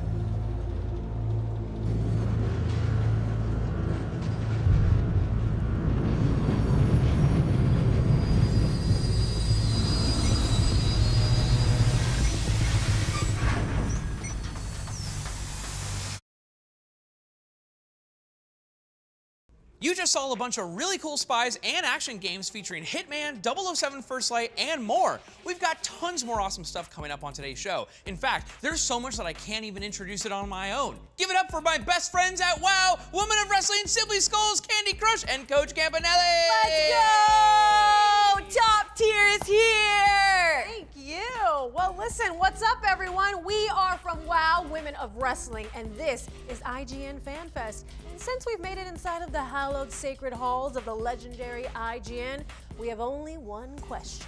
Oh, yes, anything. Where is the person who writes all of your reviews? I have a bone to pick with them. Let me at them. I'm gonna rip them limb from limb. Oh, okay, actually, we have a wide variety of people who review video games, movies, and shows for us here at IGN. Where are they? I'll smack some sense into them one by one. Just you watch me. Yeah, watch her. But why?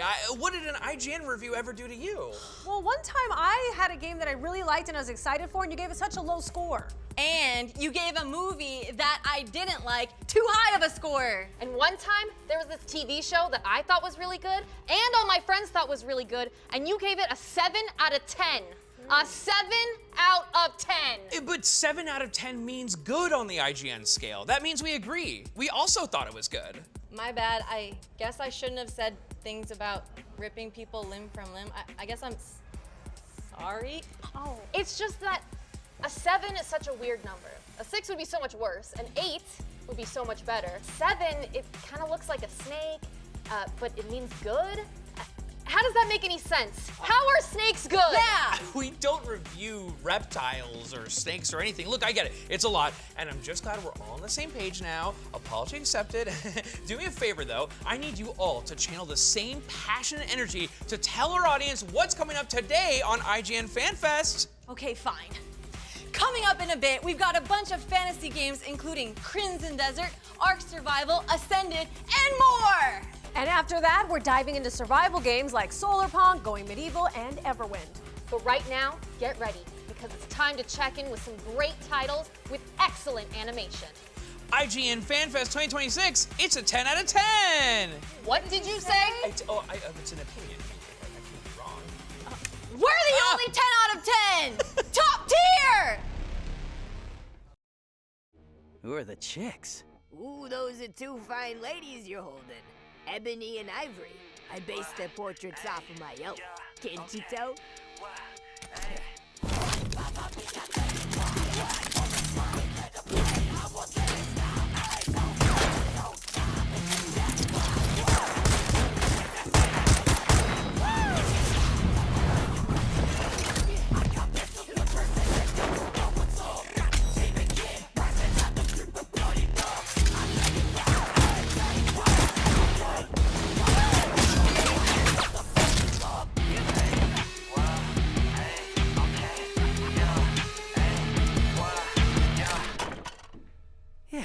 I think I can work with these.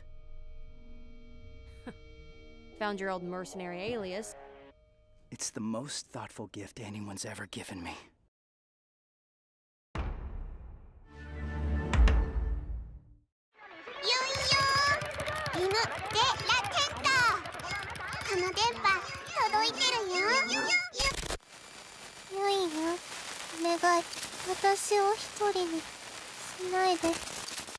ユンユン電波のおかげで心のドキドキが止まらないよ。このラブリーな言葉を電波で送信ユンユンするよ。どこに？インターネットにつながった界の全てよ。インターネットなんてゴミ箱みたいなものだし、ゴミを投下したところで問題ないかもね。私の味方は地球でユンユン一人だけだよ。好き好き好き好き大好き。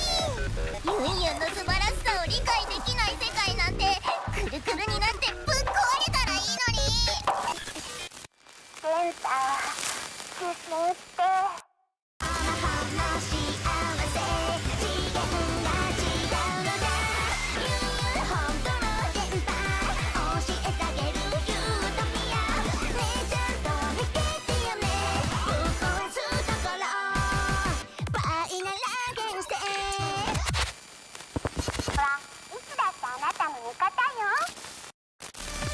ユンユン電波シンドローム。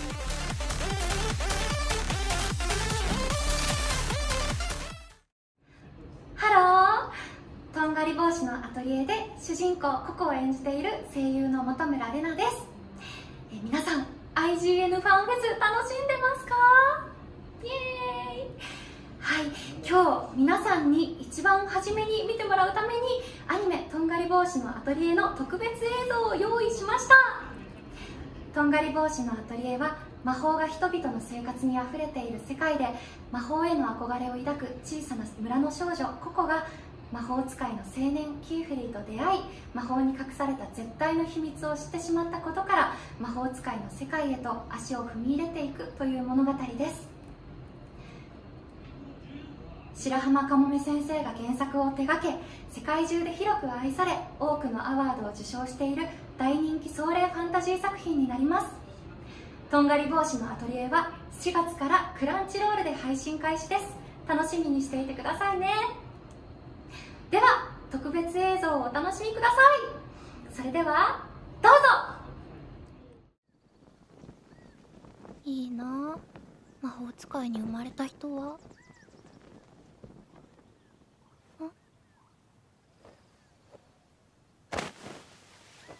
シーツよシーツ、空飛ぶマントになれ。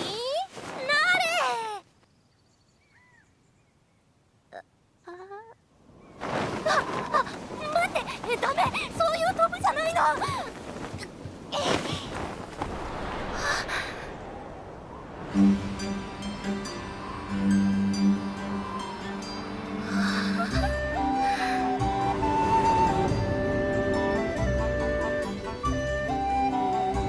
羽場所だ。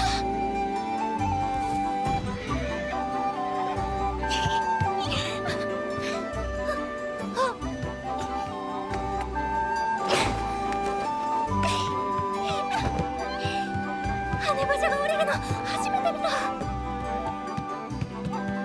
お母さん、外に羽場所が来てるよ。お母さん、お母さん。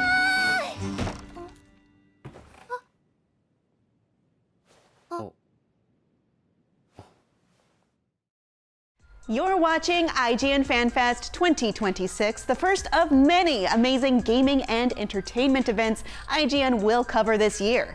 In just a few months, we'll be holding another IGN Live, and then it's down to San Diego for Comic-Con, and then we're off to Germany for Gamescom, and after that, then it's probably time to start planning another Fan Fest or two. How many could we do? That's just off the top of my head. You know what? It might be a good idea to pace ourselves, so we're going to take a quick break. Stick around, there's more IGN Fan Fest still to come. IGN Fan Fest is presented by HyperX and Neverness to Everness.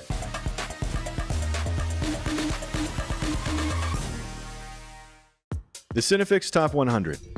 A list so secretive even we don't know what movies are on it or where they rank. What do you mean you don't know? Each episode will reveal one of the movies. Did I rush it? Felt like I rushed. That was good. I liked it. Talk about why it belongs and finally find out where it ranks. Are you not entertained? Are any of the movies we've shown here even on the list? I have no idea, and it drives me crazy. Join us as we find out on Cinefix, IGN, and wherever you get your podcasts. Why so serious? Catch up on all your favorite shows with up-to-the-minute gaming and entertainment news with Geek Media Podcasts. Welcome to a very special episode of IGN Game Scoop. Game Scoop has you covered for all things gaming and the latest game releases. Tune into Podcast Beyond for the biggest PlayStation news. Man, this is a cool looking trailer. Everything Xbox on Podcasts Unlocked. This is Steve Downs, the voice of Master Chief. Catch up with your Super Nintendos on Nintendo Voice Chat. Switched to pre-order Mania. It was chaotic last night. And get all the latest console news and rumors with Next Gen Console Watch. Now Xbox and Phil Spencer are even saying that a mid-gen refresh isn't even necessary. The Cinefix Top 100 podcast picks a movie every week to celebrate and debate. It's kind of every movie's grandpa. Geek Media Podcasts, the best podcasts from around the world. IGN Playlist is the best way to track your game collection. Now you can even import your entire Steam library to Playlist, making it easier than ever to review games, show off your collection to the world, and finally chip away at that massive backlog you keep meaning to get to. IGN Playlist, check it out. Can't find that final collectible you're missing? IGN guides are trusted by millions, easy to use, and best of all, free. IGN has the very best, most complete and accurate guides for Shadow of the Erdtree, Baldur's Gate 3, Tears of the Kingdom, and so much more. It's good, right? Every guide is tested and verified for you by experts. Just search for IGN when you search for guides. You are watching IGN Fan Fest, a celebration of all the coolest things coming your way soon. Just a reminder that over on the IGN store, you can find tons of shirts, gear, collectibles, vinyl, and other cool merch based on your favorite games and entertainment, like Expedition 33, Fallout, and a lot of exclusive items you won't find anywhere else. See for yourself at store.ign.com. All right, back to Fan Fest in just a bit. We've got brand new looks at awesome new games like Crimson Desert, Where Winds Meet, and a couple more surprises that you won't want to miss if you fancy yourself a fan of fantasy games. But right now, it's time to check in on the gorgeous new fantasy action adventure games heading your way soon. Starting out with Ark Survival Ascended. Take a look.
Place where no destiny is chosen for you.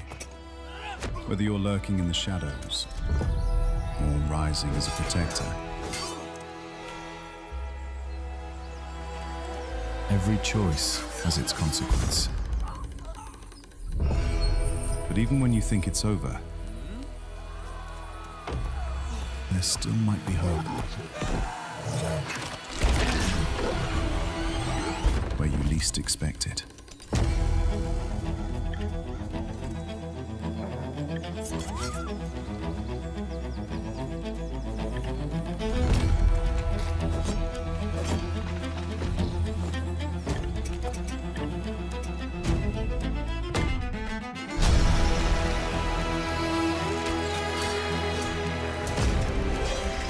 Will you stand together or fall alone?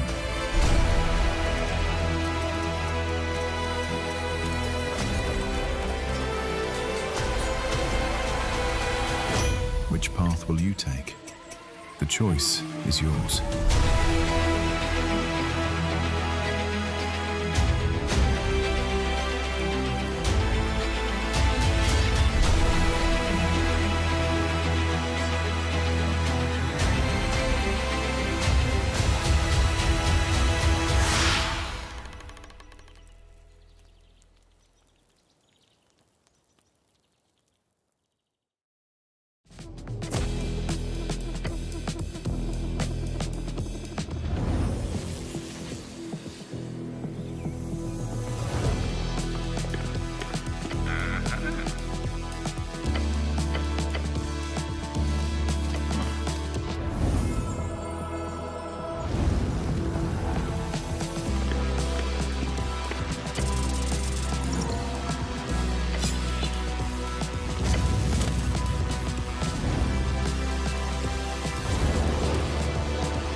You have never fought a monster like this. Actually, you never fought a monster at all. Not in real life. What would happen if you, a normal person, had to survive an encounter with this fantastical predator? In Outward 2, we want you to think in-game the way you'd think in real life. The smart strategy is to avoid the fight altogether. But if that's not an option, you need to prepare accordingly. What would you do to stack the odds in your favor? I bet that some of you are thinking, I'd get a gun.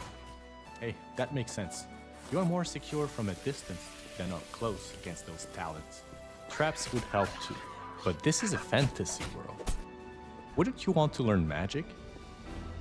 Well, it's not that simple. You need to sacrifice a part of yourself to wield arcane powers. And you need regents for your rituals.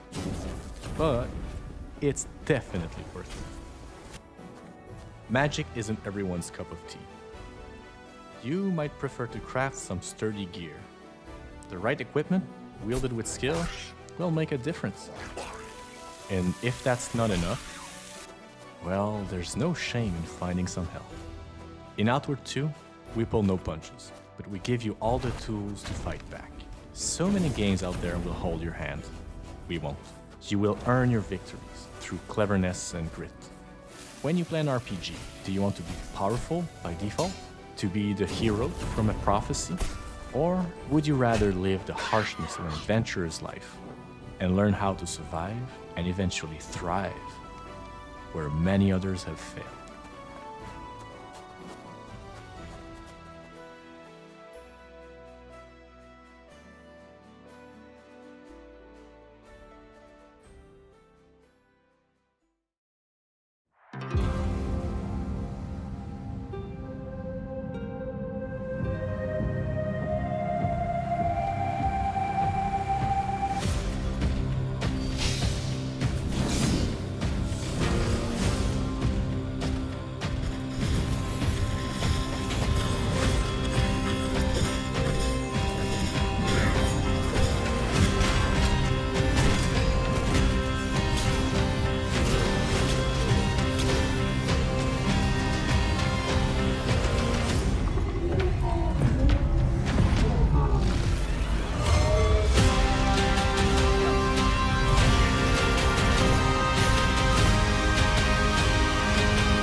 My name is Alec Newman, and I play Cliff.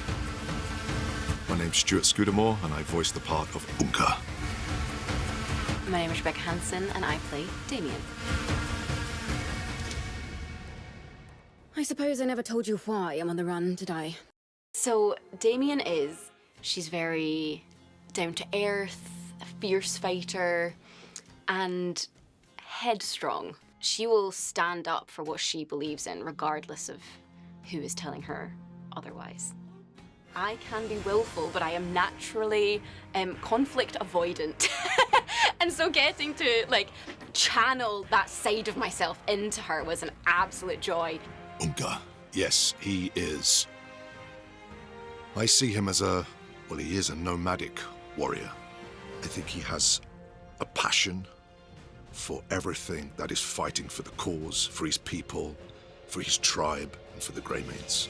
First impressions, you're thinking, what can I bring to the table that I can connect? What's the in? His DNA was very economical. And it's what you bring to the table and what they're offering, what the team are offering as well.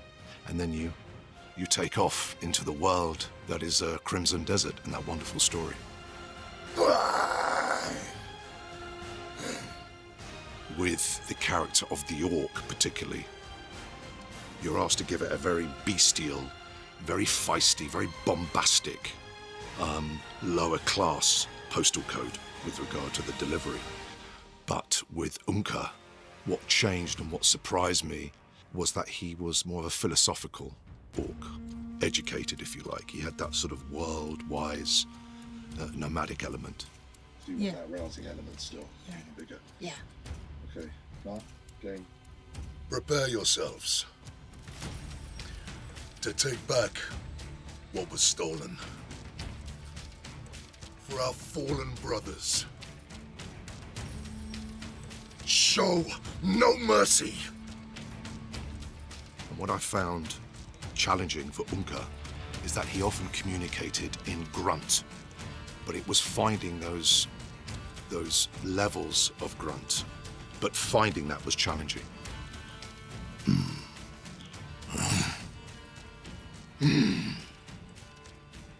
Beautiful.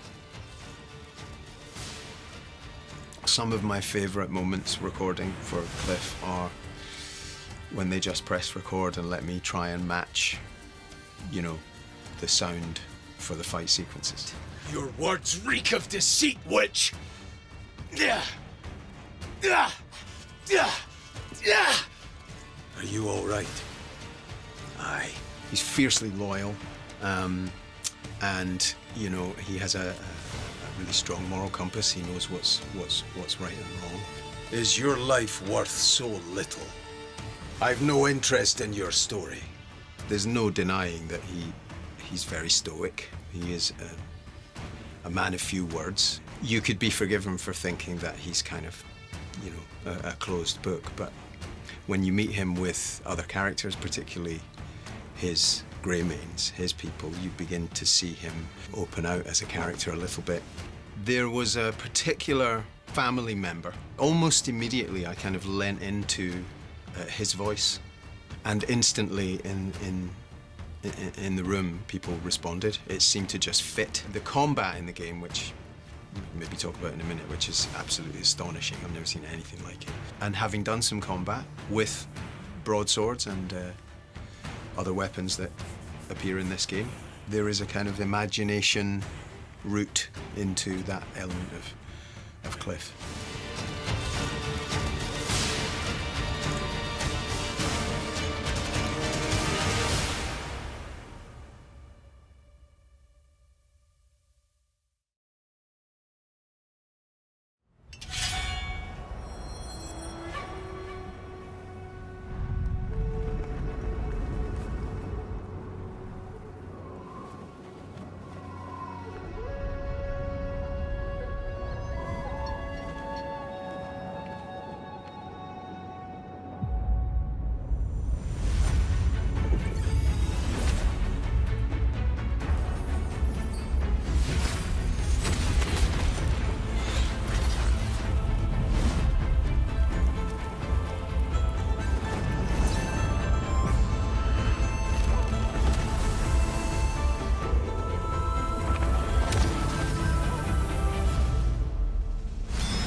Hey, I'm Miko. I'm the creative director at Skyward Entertainment.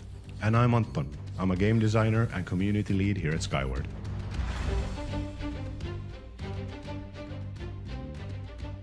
We're working on a new kind of action RPG called Second Stone. It's basically the game we've dreamt of playing for like, I don't know, 20 years or something. We imagined this game with all the vibes, all the spirit of the colorful games we remember playing as kids. Think of something as adventurous as Jak and Daxter maybe, but with swords, spells and rich RPG customization systems. We're honestly just trying to make the smoothest and most fun action RPG we can. So if you end up replaying the game just because you like how it feels, then I think we've done a good job. The thing that makes Second Stone so special, at least for us, is that it feels like the classics we grew up with, but plays like a modern game. We try to draw inspiration from all the games we've played and loved throughout the years, so we might take a look at what made the early 3D platforming games so charming, analyze hit stops in fighting games to add a sense of impact to each attack, or just look at how Astrobot teaches you everything about the game without ever interrupting the fun.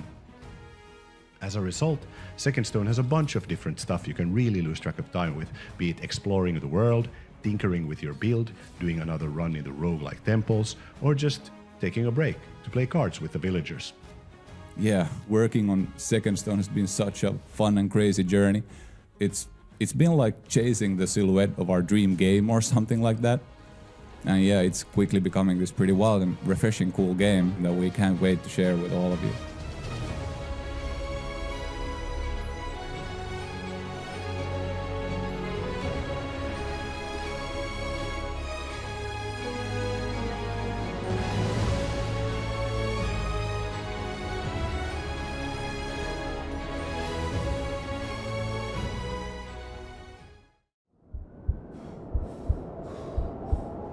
When darkness hunts, heroes bleed.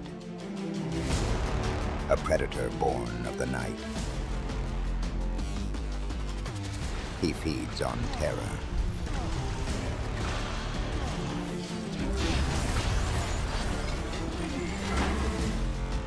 And drinks the strength of his victims.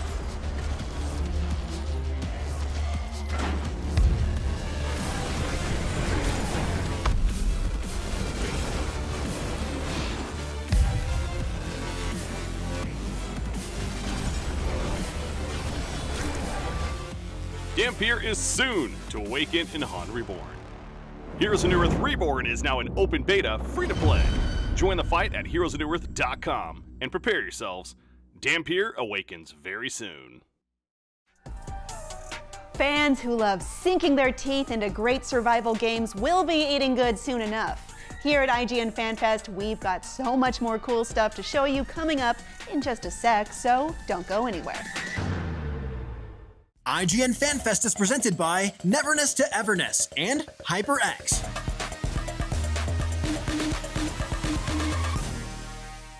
Hey you!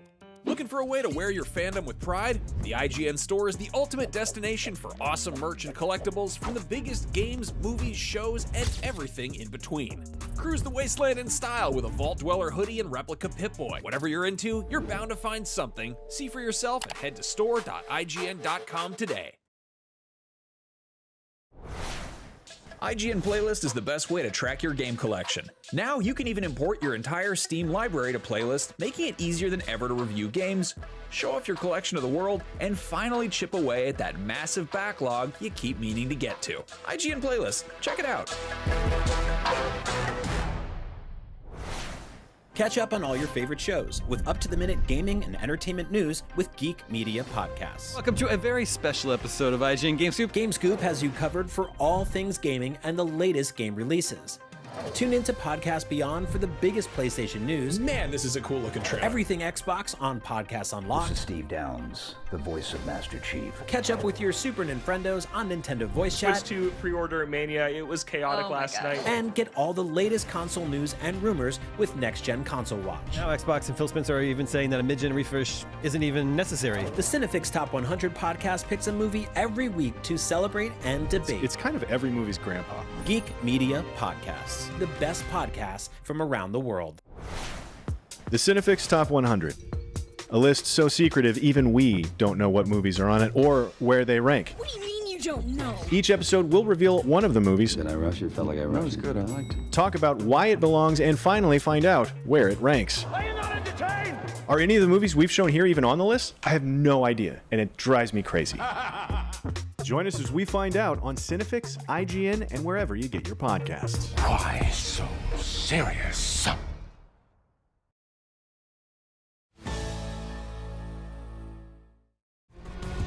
You're watching IGN Fan Fest. Coming up, we're taking a look at some games that are all about survival. But first, a game where 10-year-olds are sent into the world on a totally unsupervised journey to capture and tame as many wild animals as possible. Sounds like a survival game, but I'm actually just describing Pokemon. Pokemon is pretty intense when you think about it, and hey, if you're looking to get more intense about Pokemon battling, you should check out planetpokemon.com. This massive database of Pokemon lets you assemble the perfect team, digging into stats and picking the best strategy for different games. Head to planetpokemon.com to see for yourself. But right now on IGN Fan Fest, some wild survival games have appeared. Take a look.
We are the penitent gardeners, pilgrims bound to the rails of a frozen world.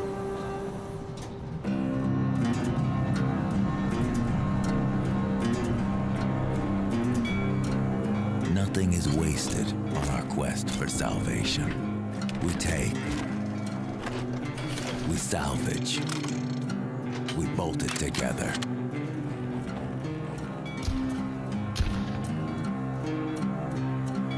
Our makeshift convoy is our lifeline.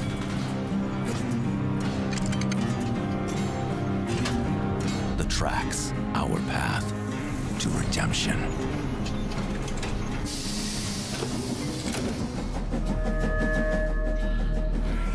Each stop draws us closer on our righteous journey.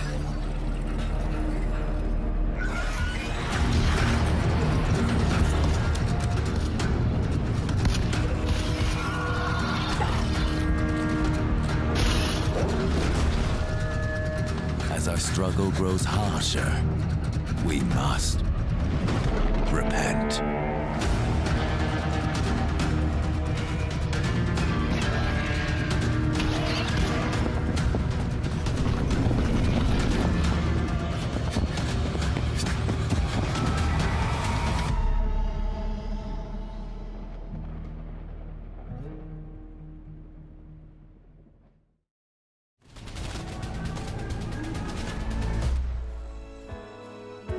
So, you want to be a cult leader.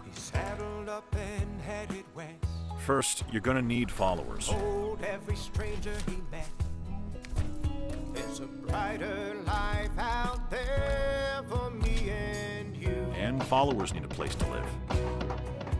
So join us tonight and let your starlight shine. Go nuts. Give them a bunch of stuff to believe in. Wagon train Sky's the limit here. to glory Make it yours. There's a light in my soul, and it's time for these wheels to roll. On the wagons And don't let your followers all die.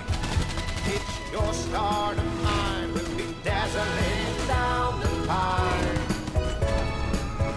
On the wagons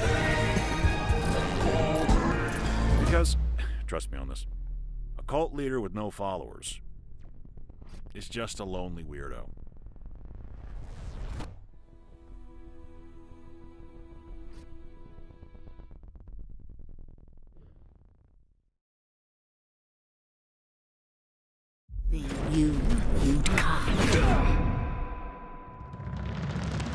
It woke without warning.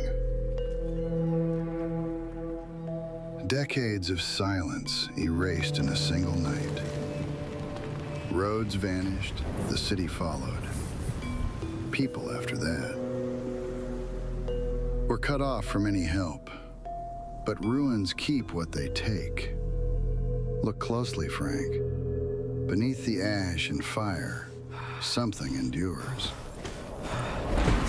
Watch out. We need any supplies, Frank.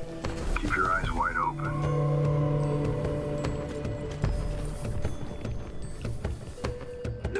Check everything. Nothing goes to waste.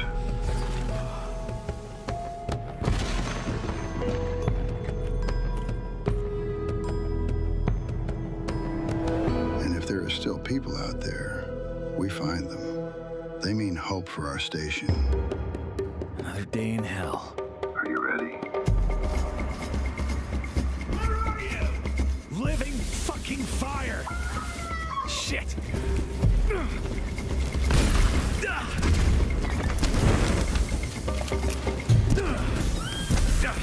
I'm coming for you! Where are you? Stay with me. Got her, William. Danger's rising. Evacuate. Roger that. We bring them here. We hold this place together. Long enough to move people through. Long enough to get some of them out.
enlistment, a wooden take by me, and never leave your happy homes to sail the raging sea.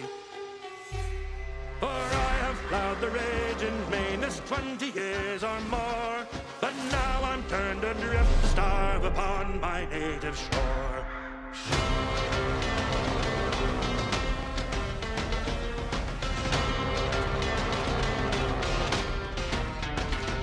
By raging storms and tempests, shipwrecked 3 times I've been, and many a bloody battle upon the seas I've seen. I've seen the cannons glaring flash, I've heard its thunderous roar. Though now I'm turned adrift to starve upon my native shore. Should Starfleet venture upon the raging main, through hearts of oak we British cars will push the sea again. And pity temple strangers, a luckless British tar, in your defense he may have hurled the thunderbolts of war.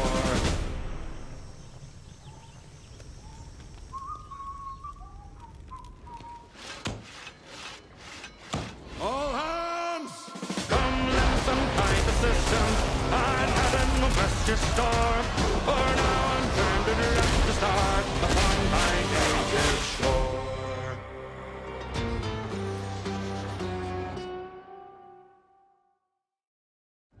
Now, usually, ninjas are all about stealth, lurking in the shadows, and generally trying their best to not be seen. Unfortunately, that's not going to fly here at IGN Fan Fest. After all, it's a big, loud celebration all about drawing attention to some of our favorite stuff. And our favorite stuff includes ninjas. Also, ninjas aren't the only things lurking in the shadows here at Fan Fest. Later today, we'll be shedding light on new gameplay from LEGO Batman Legacy of the Dark Knight. But first, ninjas. Show us the ninjas already!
Fret not, we will be keeping our promise of showing you more on the upcoming LEGO Batman Legacy of the Dark Knight real soon in an interview with the developers of the game.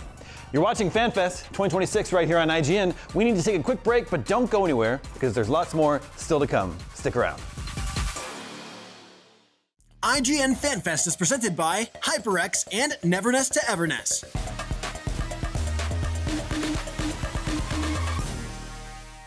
Hey you! Looking for a way to wear your fandom with pride? The IGN store is the ultimate destination for awesome merch and collectibles from the biggest games, movies, shows, and everything in between. Cruise the wasteland in style with a Vault Dweller hoodie and replica Pip-Boy. Whatever you're into, you're bound to find something. See for yourself and head to store.ign.com today.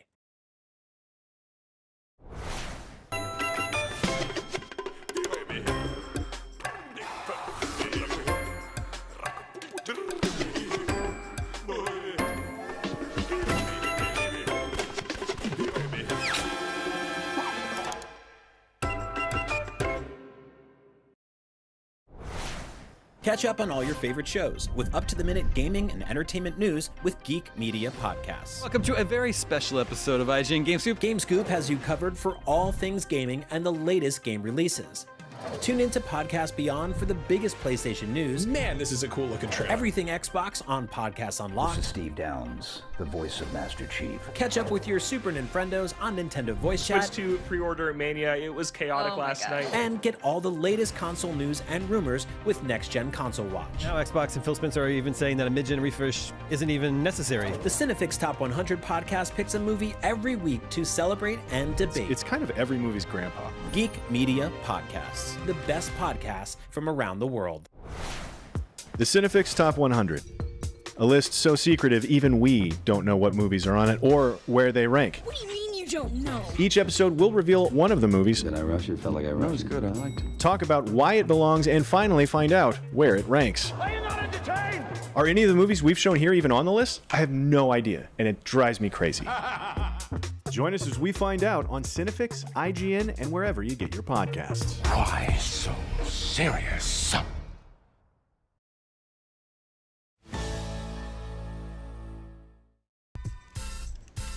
Jeffy, my man, what's up? What you Oh. Are you supposed to be like a video game expert or something? What? Did you mean to die there?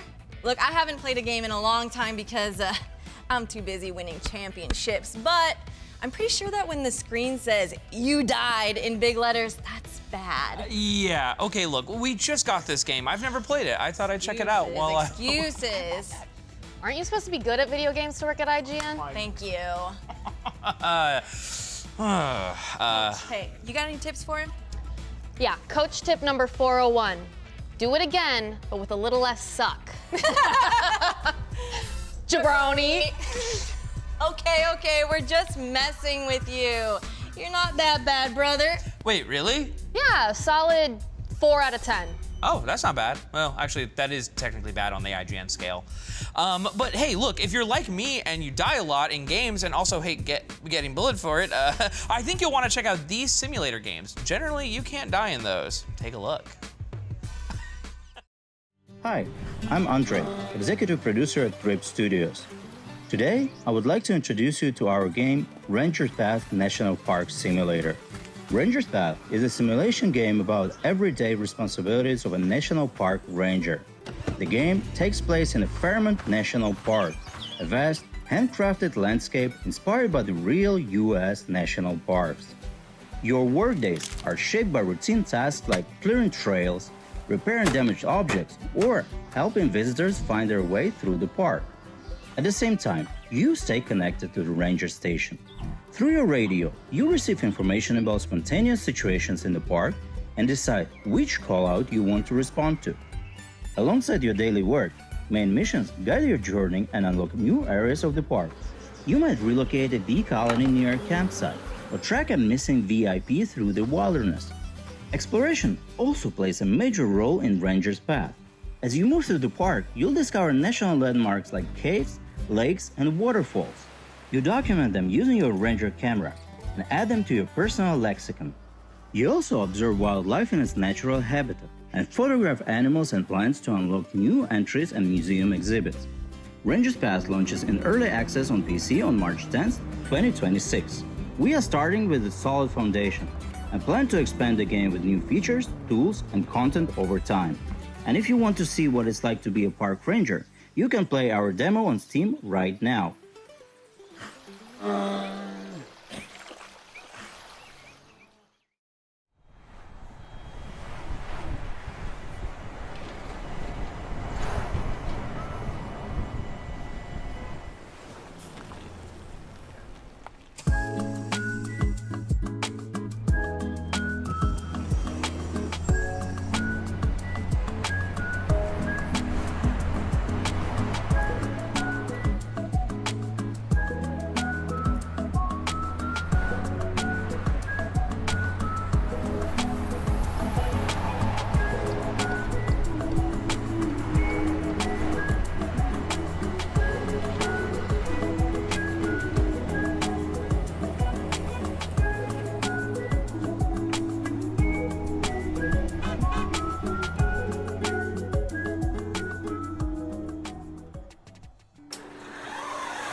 Bus Simulator 27.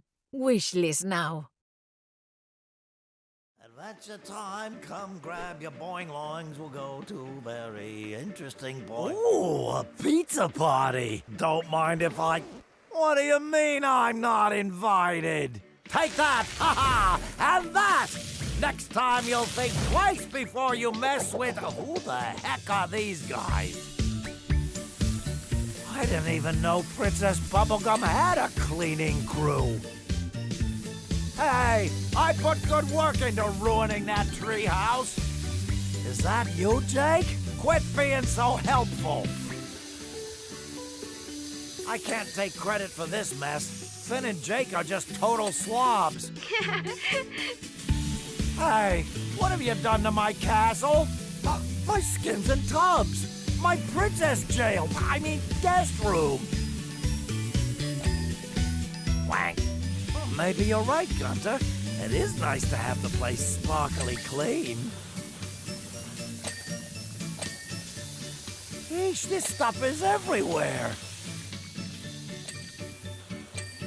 Okay, maybe I went a little overboard with the dirt. But you all forgive me, right?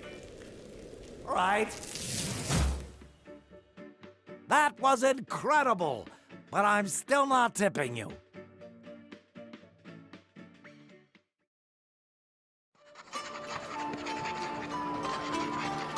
A noble lady doth approach with upturned nose and glittering brooch. She fools the guard with a glamorous hand, but a dicky died of stuff to the mouth with contraband.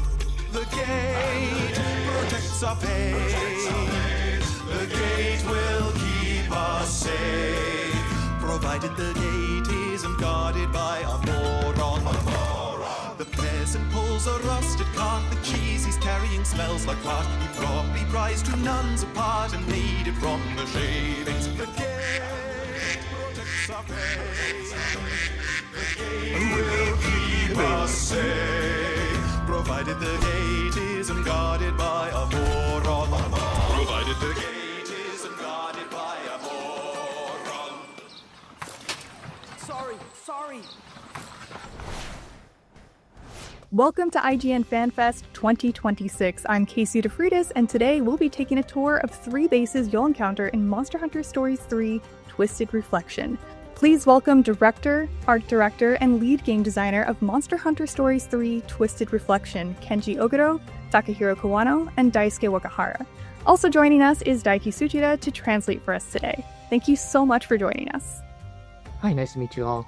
Thanks for having us. Thank you all so much for joining us today. I'm really excited to watch the video that you have prepared for us. Can you very quickly describe what we're about to see? はい。本作の、Okay, so today the video we are going to watch will feature 3 locales that the protagonist and his fellow rangers will visit during the game. Starting off with Azuria, and we have other locales that I would like to introduce in today's video. In the game development process, we first start off with crafting the concept art or the art design, and then following the art design, we implement that into the actual game itself. So in this video, you'll see the concept art followed by how the concept art actually turns out in game. So please look forward to it. ご覧いただいて皆さん楽しんでもらえたらなと思います。よろしくお願いします。So let's get a first look at Azuria.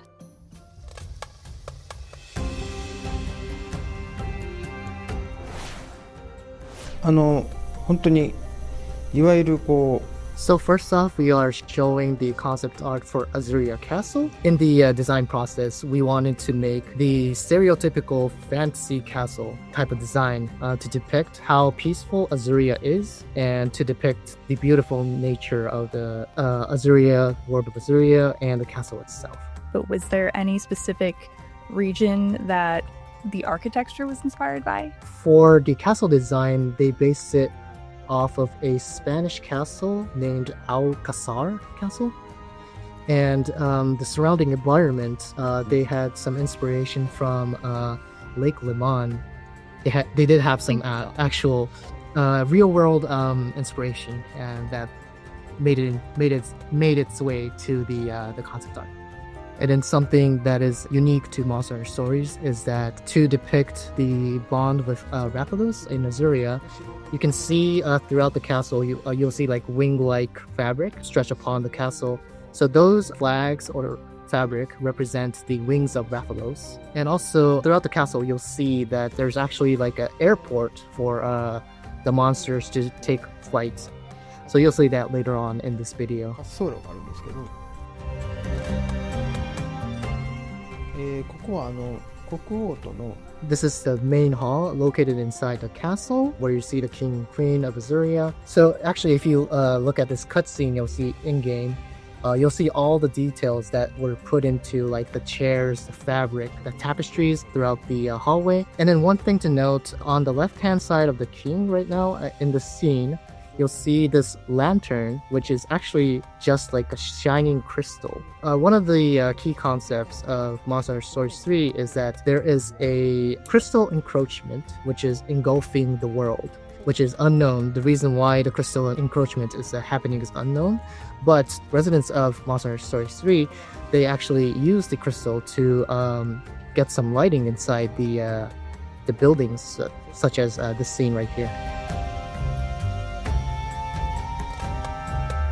Alright, so the next concept art we have here is the main square of Azuria Castle. So this is the most lively place within Azuria Castle. We wanted to make this place very lively and beautiful to depict how peaceful Azuria is. So you'll see in this concept art, there is a fountain right in the middle, and around the fountain you'll see many shops, including the smithy, other item shops, and in-game you'll actually see a bunch of NPC characters walking throughout the square. So that's one of the things we wanted to implement in Monster Hunter Stories 3. You'll see NPC characters walking. You might be able to encounter some funny dialogue and monologue amongst the NPCs. はい、ここは、レンジャーの This next concept art we have here is the Ranger Station. So this is where the protagonist and his fellow Rangers come to have meetings and have some tea and whatnot here. As you can see, like in the middle of the concept art here, you'll see the map of Azuria. The Rangers use this map to strategize and plan their next actions. So each character of the Ranger Squad, they have their own chairs and places within this station here. The Vice Captain of the Ranger Corps, Gal, takes care of the weapons and sharpens them at the very back chair. On the right-hand side, close to the window, you'll see like a bunch of stones and stash there. So that is what Ogden, he is the walking encyclopedia of the Ranger Corps. He keeps all his stash over there, so it's pretty messy. And then on the left-hand side, we have the kitchen. So this is where Eleanor, she is the Princess of Brumil. She joins the protagonist Ranger Squad later on in the game, but this is where Eleanor cooks for the team. And we have Thea. She is the newest ranger who joined the Corps recently, and she does not have a chair yet, but she loves to run around in the fields in the far back. And lastly, Simon, he is the best friend of the protagonist. He tends to just sit in whichever chair is open, and he loves to read.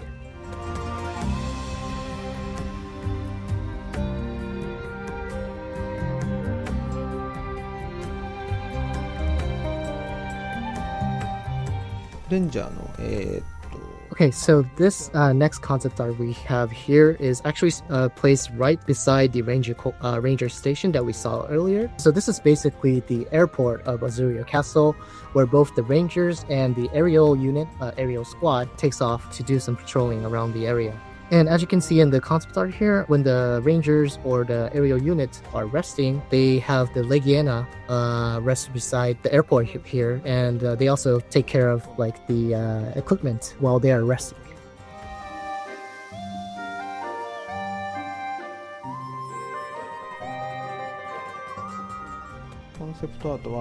So next we have the concept art of the conference room where the people of Azuria and Vermeil, the country next to Azuria, have their first conference at the beginning of the game. So on the right hand side, you can see that it's very bright, close to the window, has good lighting, and that is where the Azuria members are sitting. And while the left hand side, it's actually pretty darker compared to the right hand side.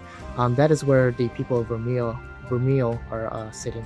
So the reason why we wanted to have Azuria on the brighter side and Vermeil on the darker side, this actually portrays the situation of the two countries. So as mentioned earlier, Azuria is very peaceful, very beautiful place. But on the other hand, Vermeil is facing some turmoil because of the crystal encroachment. So we wanted to have a darker lighting on the Vermeil folks to show the contrast between the two countries. On the middle of the table, you'll see that there's a lot of grape juice and some food set on the table. So that is to depict how prosperous Azuria is compared to the people of Vermeil.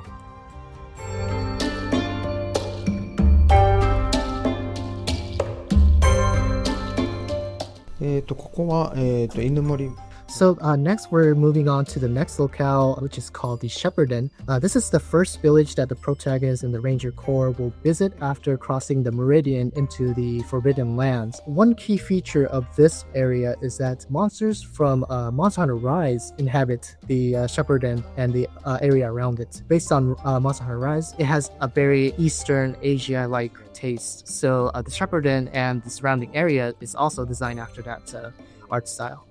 And then regarding the Shepperton village itself, as you can see in this concept art, it is actually placed on top of a very dangerous plateau, as you can see, with waterfalls and steep cliffs. So the reason why the residents of Shepperton ended up in this place is because they had to flee from their homes for safety, and thus they wanted to have like a fort that will protect themselves from outside dangerous existences. So they ended up creating this village on top of a very steep cliff.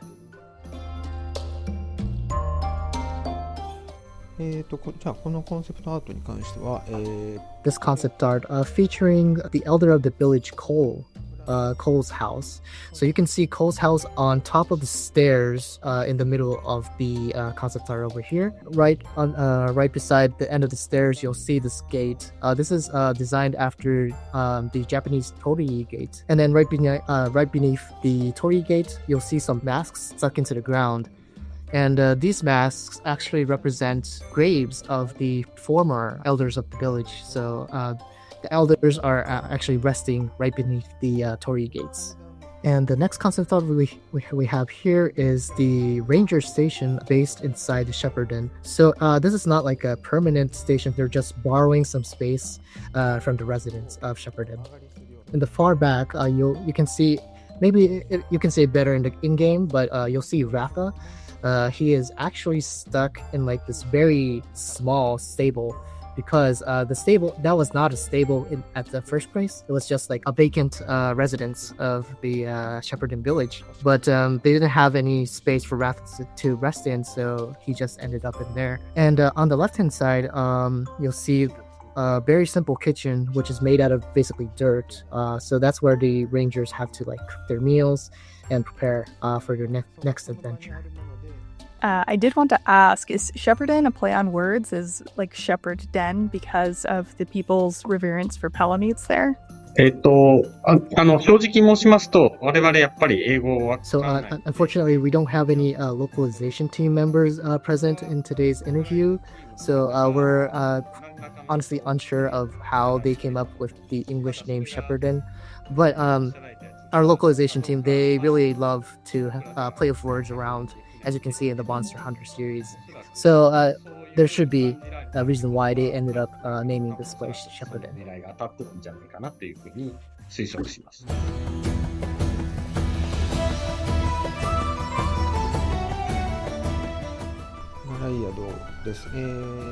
As mentioned earlier, the crystal encroachment is putting residents of the world into danger. However, in this particular region, the residents of Galliard actually take advantage of the crystal encroachment in that they sell the crystals for goodies and make money off of the crystal encroachment. So as you can see, Galliad as a city, it looks very prosperous with many decorations, stones, jewelry throughout the city itself and the buildings. But if you go deeper into the city here, there is a steep boundary between the prosperous residents and the not so prosperous residents. So in parts of Galliad, you might actually find like a slum area to differentiate the prosperous outside versus the inside of Galliad. So here we have the main square of Galliad. So in the middle, you can see the Lagercrus statue decorated in lots of jewelry. If you look around the city itself, it is inspired like from the Mediterranean regions. So if you think about the Mediterranean area, you'll probably think about like beautiful buildings next to like the ocean, the sea. But in Galliad, you don't see that. Actually, there is a reason why Galliad is so barren, in that Galliad used to be a ocean port city that was floating on top of the ocean. So all the jewelry and the decorations were based off of like the Mediterranean Sea. But desertification has caused the city to lose all the water, and it is currently barren, sandy. So that is the reason why there's a difference between the decorations and the actual cityscape itself.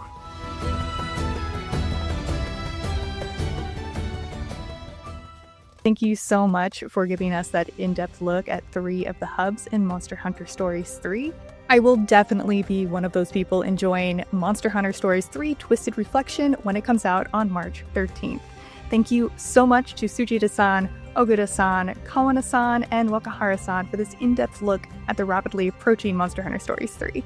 We'll of course be covering more on Monster Hunter right here, so keep it locked on IGN. IGN Fan Fest is presented by Neverness to Everness and HyperX.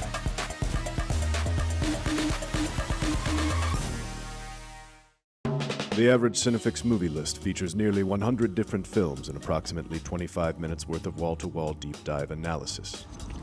To simulate that pace for this 30-second ad, we're featuring 26 different films, and before you say it, no, that math does not check out. We're not math people, we're movie people. We can't even count down from 10 without ending up at, like, 96.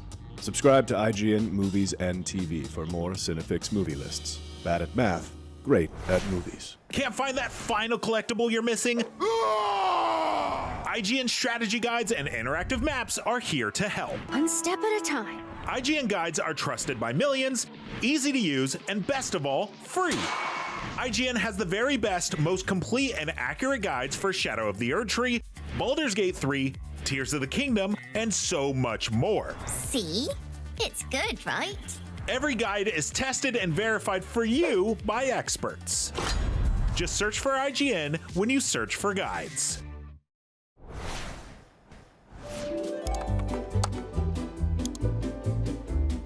IGN Plus is where your adventure begins. What are you selling?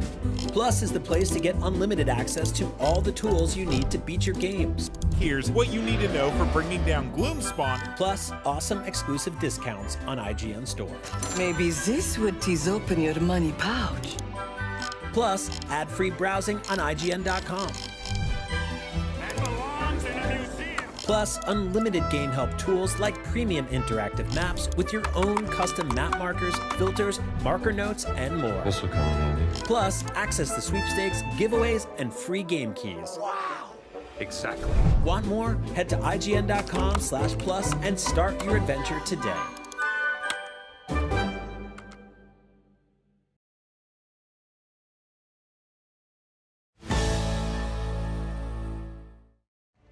You're watching IGN Fan Fest 2026. In 2023, writer-director Lee Cronin gave new life to the Evil Dead franchise with Evil Dead Rise, and later this year, he's resurrecting another film franchise full of walking corpses and ancient curses, The Mummy. Take a look.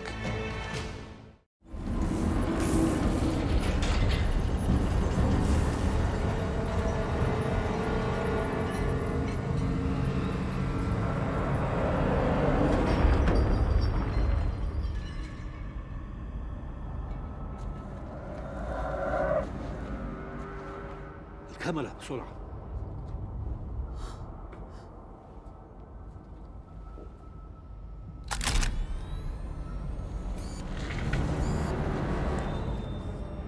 أعوذ بالله.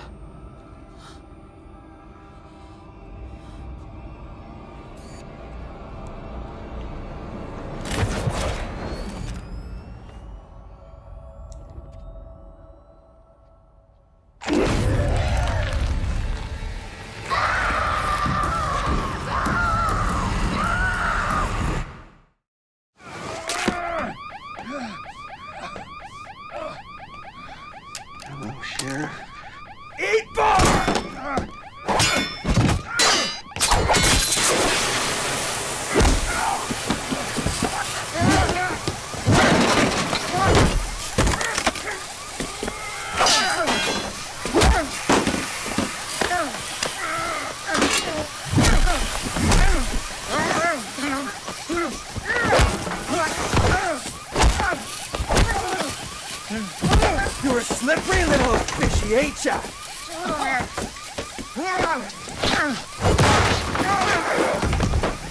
God damn it! Stay down! What the hell, man? What is wrong with you people?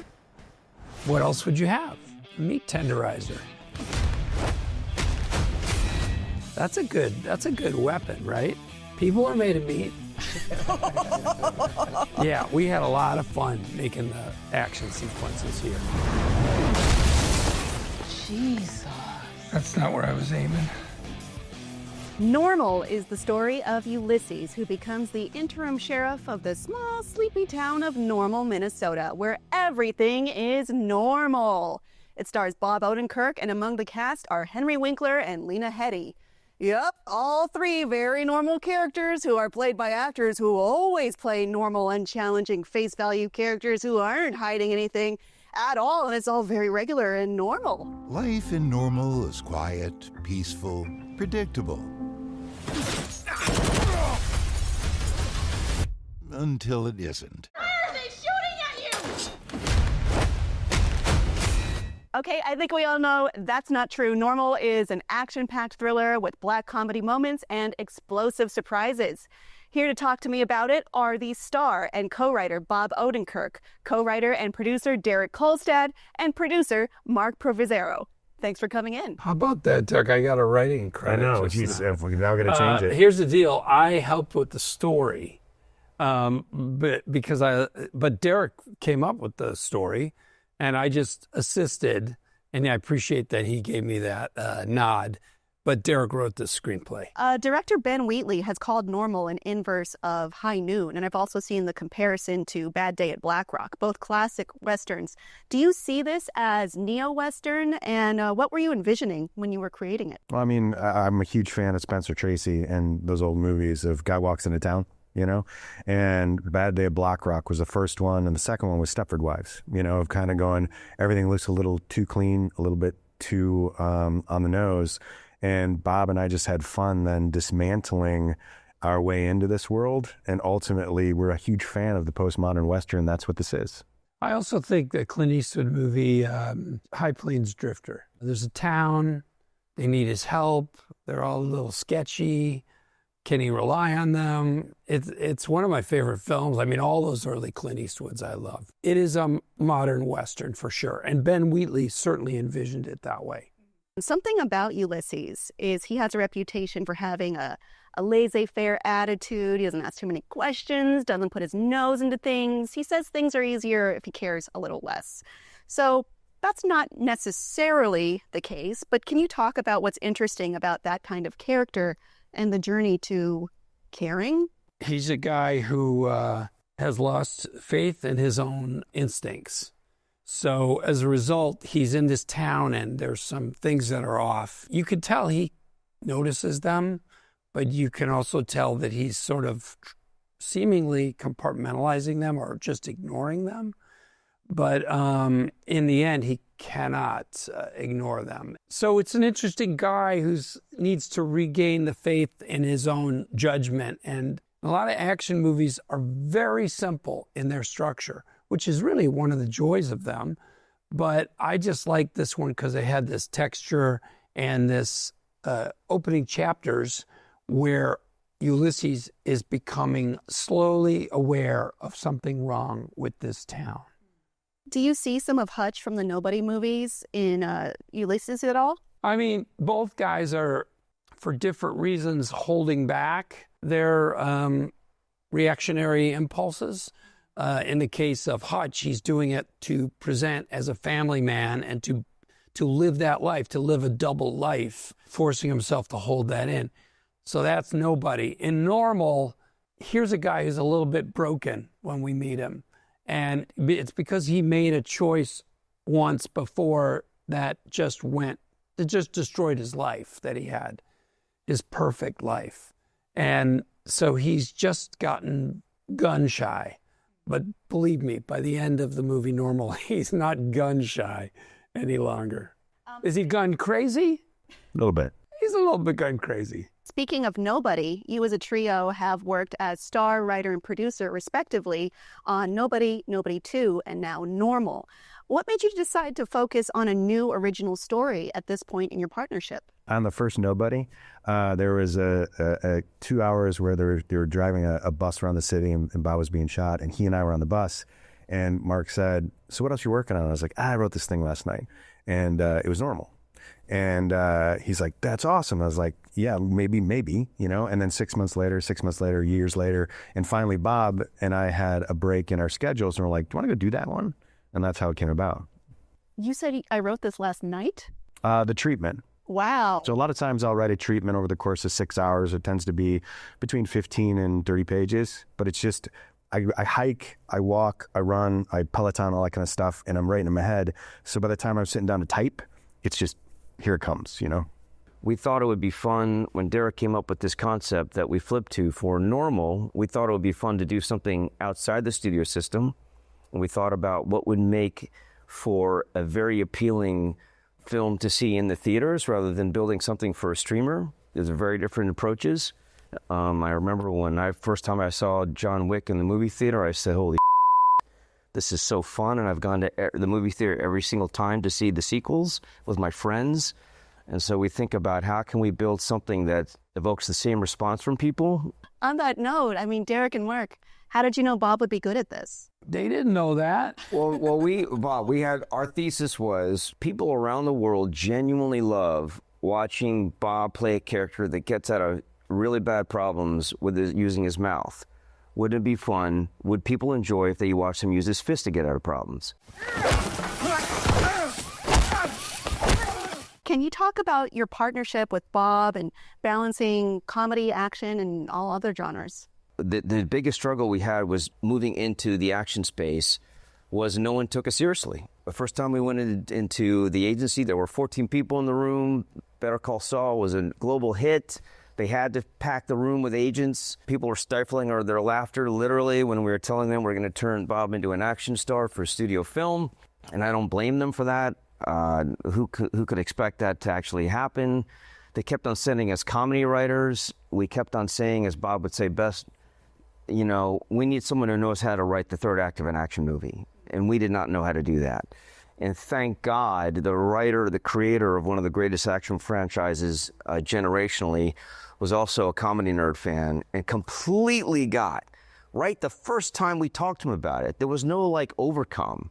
One thing we went out of our way to overly accentuate was we did not want, people were going to assume if they saw Bob at that time in a movie like this, that it was going to be an action comedy.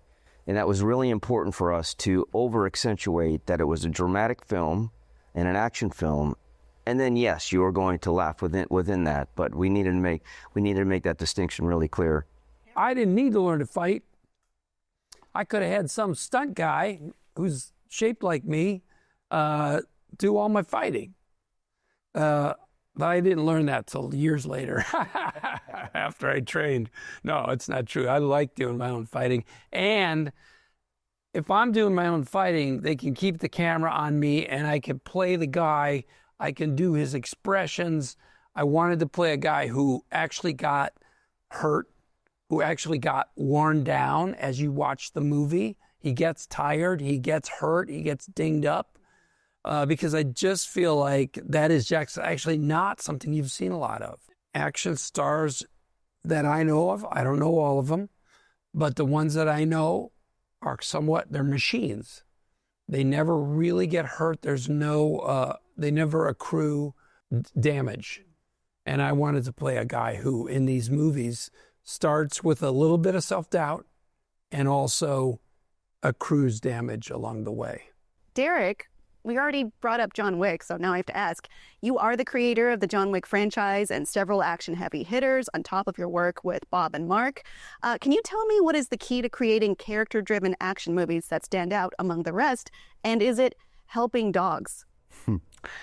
Dude, and the number of people that in the past have said, I turned off that movie at that point, and then someone said you should watch the rest of it. I'm a huge dog lover, so what I would say is my favorite action movies begin and end with the main character. You care about them, you give a shit, you know. And one of the best intros to a character ever is still Indiana Jones and Raiders of the Lost Ark. You're introduced from behind, and he, you know, uses his whip, and he has the cat and the jacket, and then he loses and runs away and loses, and you're like, I love this guy. There's some sort of like self-aware empathy at play, you know. And when it comes to the action heroes I love, they're not the best at what they do. They get up, they have will, they move forward, you know. You look at Riggs in the first couple of Lethal Weapon movies, he gets his ass handed to him, but he wills himself through to win. And ultimately, when he talks about sketch comedy, I talk about action, we kind of connect on the standpoint that they're very similar, an action scene and a sketch. You know, you got to have moments of humor, you have moments of character, because action was really an extension of the hero's journey. And ultimately, it's why we go back to watch certain movies over and over and over again. It's because it's like, you know, revisiting old friends. So we love the people that we're creating here, and we just want to root for them. One of my favorite scenes involves an unconventional weapon, a meat tenderizer hammer. When I love stunt guys, you know, we actually spend a lot of time with the second unit just because it's more fun. But ultimately, when you write a scene and Bob and I imagine some stuff, what's on the page is meant to invigorate the stunt guys. And then you also say to them, but do your thing, you know? And so there are elements that are in the script that make it. Like there's a scene in the red circle in the first John Wick where John shoots this guy in the foot and he reacts and leans forward and John shoots him in the head. That's in the script. And I was like, oh! But then there's another scene where John grabs this guy, slams his head down, just unloads in his face. I'm like, that wasn't in the script, but I was in the audience going, hoo-hoo-hee-hee. And with Nobody and with Normal especially, because we had a little bit more flexibility, it would be like, hey, instead of that, why don't we try this? What haven't we seen before? And yet not make it tongue-in-cheek, but it would make sense why a meat tenderizer would win against a knife. We were stuck in that kitchen. Yeah. It was a thin space to work in, which is good and bad. I mean, whenever you've got a limitation, it inspires you, and of course you're like, oh, we can't go anywhere in here. But it's both, you know. And so you got the stove, you got drawers with in them, you've got, you know, shelving you can pull out. We needed something. I mean, this guy's got a knife, and there's a gun at play at a certain point in that scene. And what else would you have? A meat tenderizer. That's a good weapon, right? People are made of meat. Yeah, we had a lot of fun making the action sequences here, and a lot of inventiveness from everyone, certainly from the script, and then from Greg Rementer, and from the stunt guys, and from Ben Wheatley, and from Greg Rementer in the big battle between the Yakuza and the townspeople. Do you think there's room for Normal too? Is this the beginning of a new franchise? I hope so. Because he's still alive at the end. Yeah. I'm a big fan of movies you watch, and you kind of care about the cowboy who goes off into the sunset to see what he does in the next town over. And here we have enough like seedlings of ideas that are kind of planted throughout this first one that we can bring it to harvest if we want. I would love to do this guy again. Yeah. I just love getting to play a person with a past who's lived some life and is weathered by that and has to live with those regrets, has to forgive himself, has to carry on, because that's more who I am. And so I love playing Ulysses. Yeah, I would love to play him again. All right, everyone, that is unfortunately all our time, but you can catch Normal in theaters this April, where it will be Magnolia Pictures' widest release to date. Have a real normal one, but I mean the kind of normal without any fiery explosions. Bye.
who has the best chance of survival in Primal? Is it Samurai Jack, Dexter, or Dracula?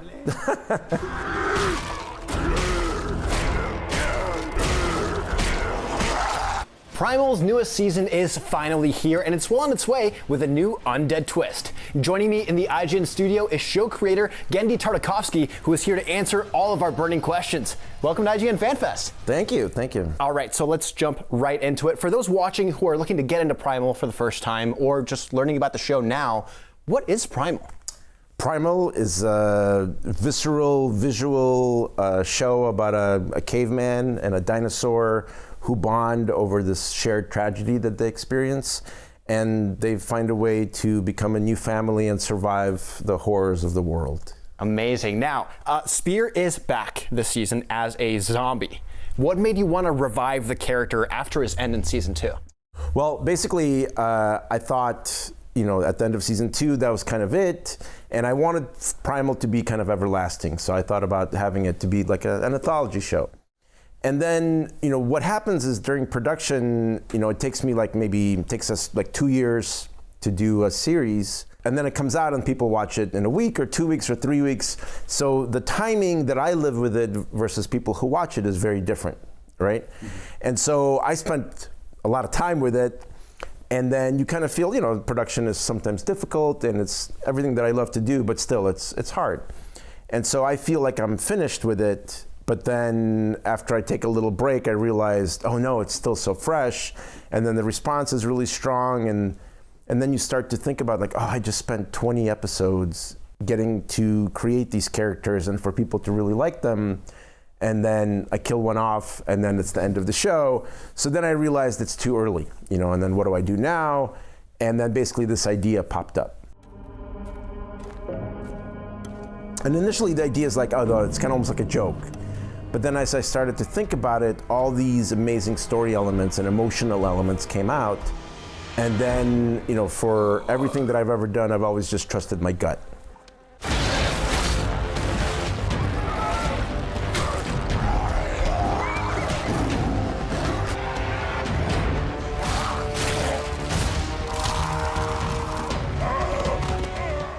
And then my instinct said like, yeah, this is good. And then I talked to the team and pitched it to everybody and everybody was on board. Amazing. Now, what sort of challenges come with bringing a character back from death? Are there any new opportunities as well? Yeah, it was basically it's all fresh, right? And what's exciting, because it's the 3rd season, if you're watching the show, you've seen the first 2 seasons and you're already attached to it, right? You like the characters. And now we have the situation where you can really cheer for the character because he's reborn, but he doesn't know who he is, right? So now there's this journey of the audience cheering and hoping that he's going to become the person that they love. Yeah. Now at CCXP this last year, you stated that there were some scrapped ideas for an anthology series. You just mentioned it as well in this interview. Can you tell us a little bit about what those look like? Yeah, I think one of the ones I wanted to play around with creation. Right, so it would be like this alien world, and there's this orange furry woman that's born, or female that's born, and then she meets a blue male, and they're created in this kind of crazy world, and they have to find a way to mate and be together and survive, right? And the world was all imaginary or fantasy, and with all these different creatures and everything, and it felt like different than Primal, but at the same time, it was like, okay, what horrors do they face now?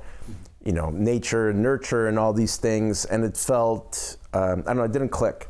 And sometimes I have a lot of ideas like that. Like I have an idea that I'm initially really excited about, but if I can write down 10 episodes right away, right? Then I know the idea is right. If I'm struggling already after a couple, I know there's something's not figured out. There's an element that's missing, like who knows what's wrong. I see. Right, and so that was one of the ideas that I kind of started with, and I messed around with making them like bugs and everything, and so nothing clicked. I see. Is there any idea that you kind of had off the wall of like, oh, this is the craziest I can get with an anthology version of Primal? I'm a fan, not a fan, but I love history, and I'm interested in all the world wars that everybody's gone through. And so I wanted to do something with World War I, right? But to do it without dialogue and the same feel, like I felt it was too kind of shticky or something wasn't right, but it felt like and then I had this idea, right? I had this idea of a warrior's point of view through time.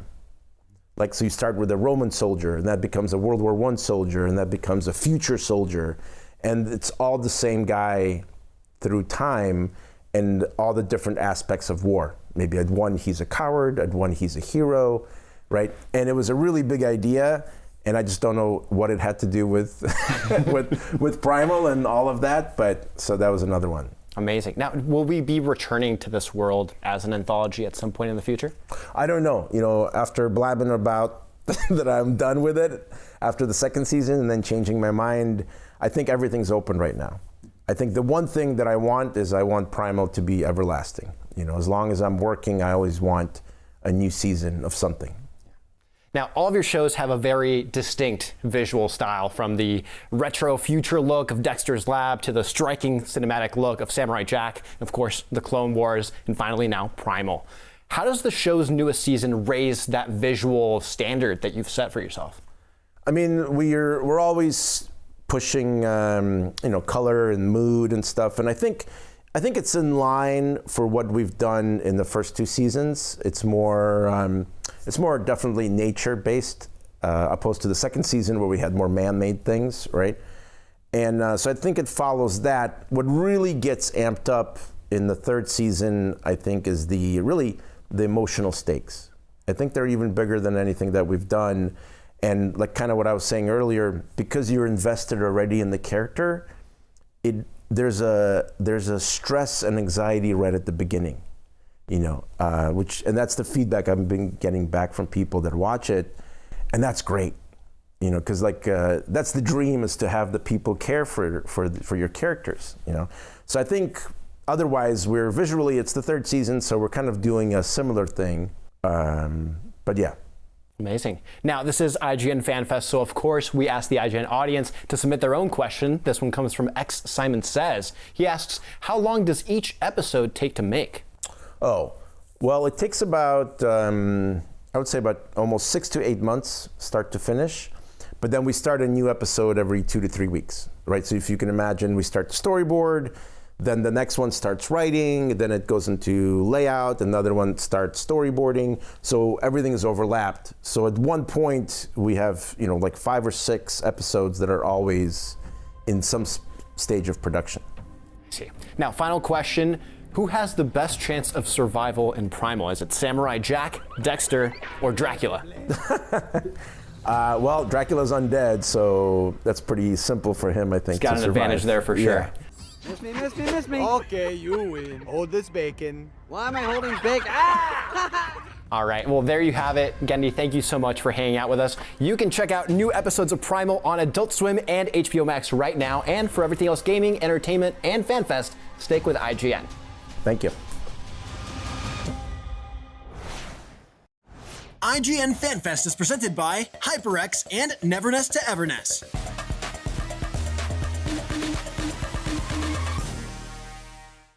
The Cinefix Top 100. A list so secretive even we don't know what movies are on it or where they rank. What do you mean you don't know? Each episode will reveal one of the movies. Did I rush it? Felt like I rushed it. That was good. I liked it. Talk about why it belongs and finally find out where it ranks. Are you not entertained? Are any of the movies we've shown here even on the list? I have no idea, and it drives me crazy.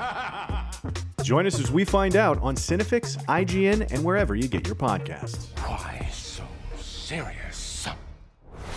Catch up on all your favorite shows with up-to-the-minute gaming and entertainment news with Geek Media Podcasts. Welcome to a very special episode of IGN Game Scoop. Game Scoop has you covered for all things gaming and the latest game releases.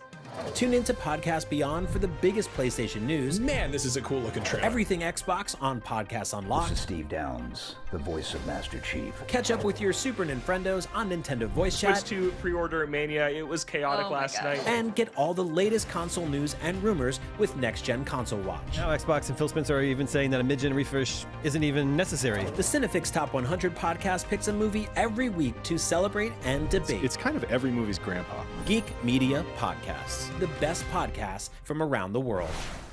IGN Playlist is the best way to track your game collection. Now you can even import your entire Steam library to Playlist, making it easier than ever to review games, show off your collection to the world, and finally chip away at that massive backlog you keep meaning to get to. IGN Playlist, check it out. Can't find that final collectible you're missing?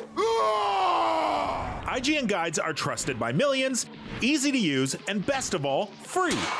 IGN has the very best, most complete and accurate guides for Shadow of the Erdtree, Baldur's Gate 3, Tears of the Kingdom, and so much more. It's good, right?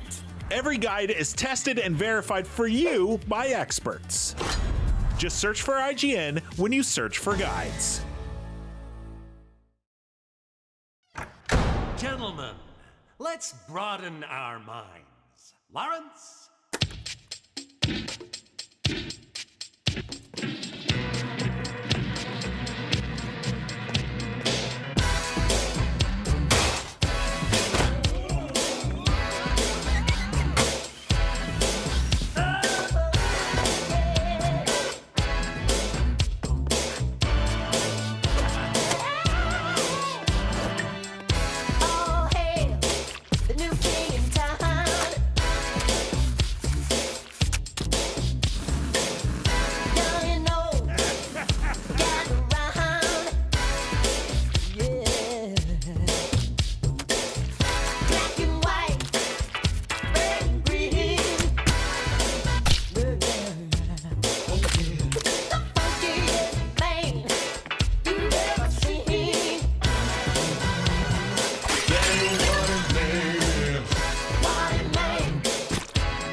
Let's find out what's going on here.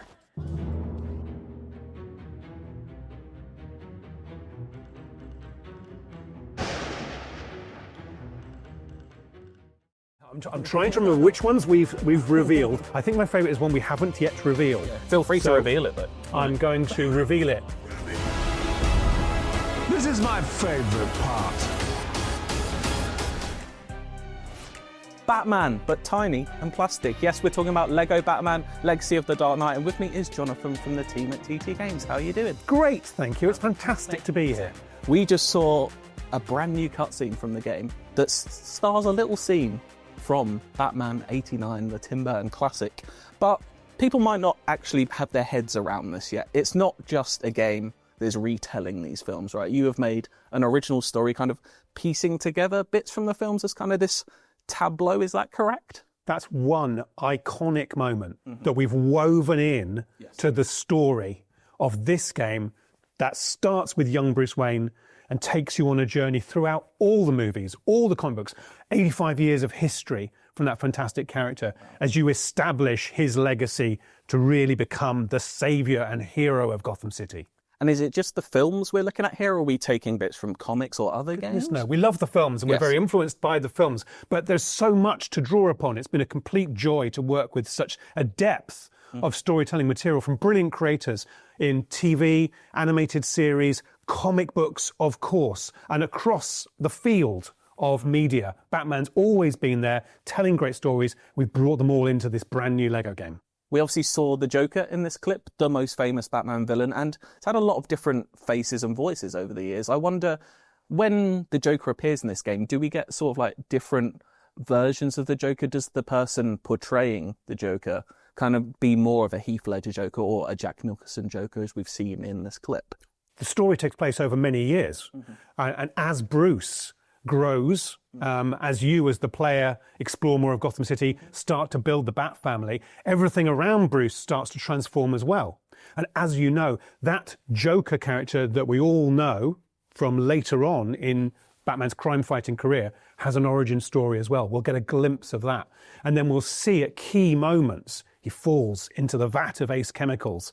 Later on, he will fall from another great height, as Jack Nicholson in that character does at the end of Batman 89. And we'll see him transform as Batman progresses as well, to become a character who does some of the really striking and shocking things that we see in the Christopher Nolan trilogy. Mm-hmm.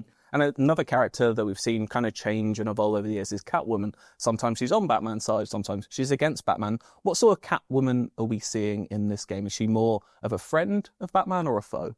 Well, with all the characters in this game, we want to give an essential version of that story that draws upon all their different aspects over the decades.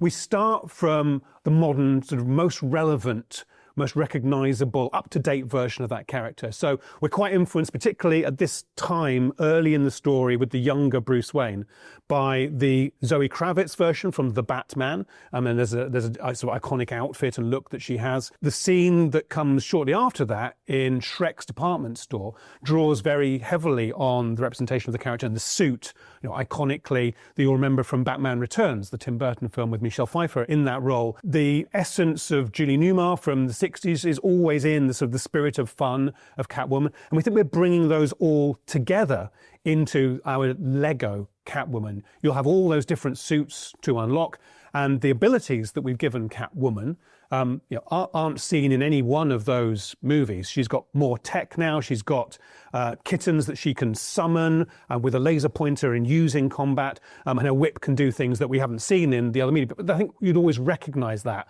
as a video game Catwoman that, again, is just really fun to play with. Let's dig deeper into Catwoman's ability set. Like, what is your favorite aspect of her kind of skill set in this game? A lot of people on the team, myself included, were so delighted when early in prototyping, it became clear that to embody a cat.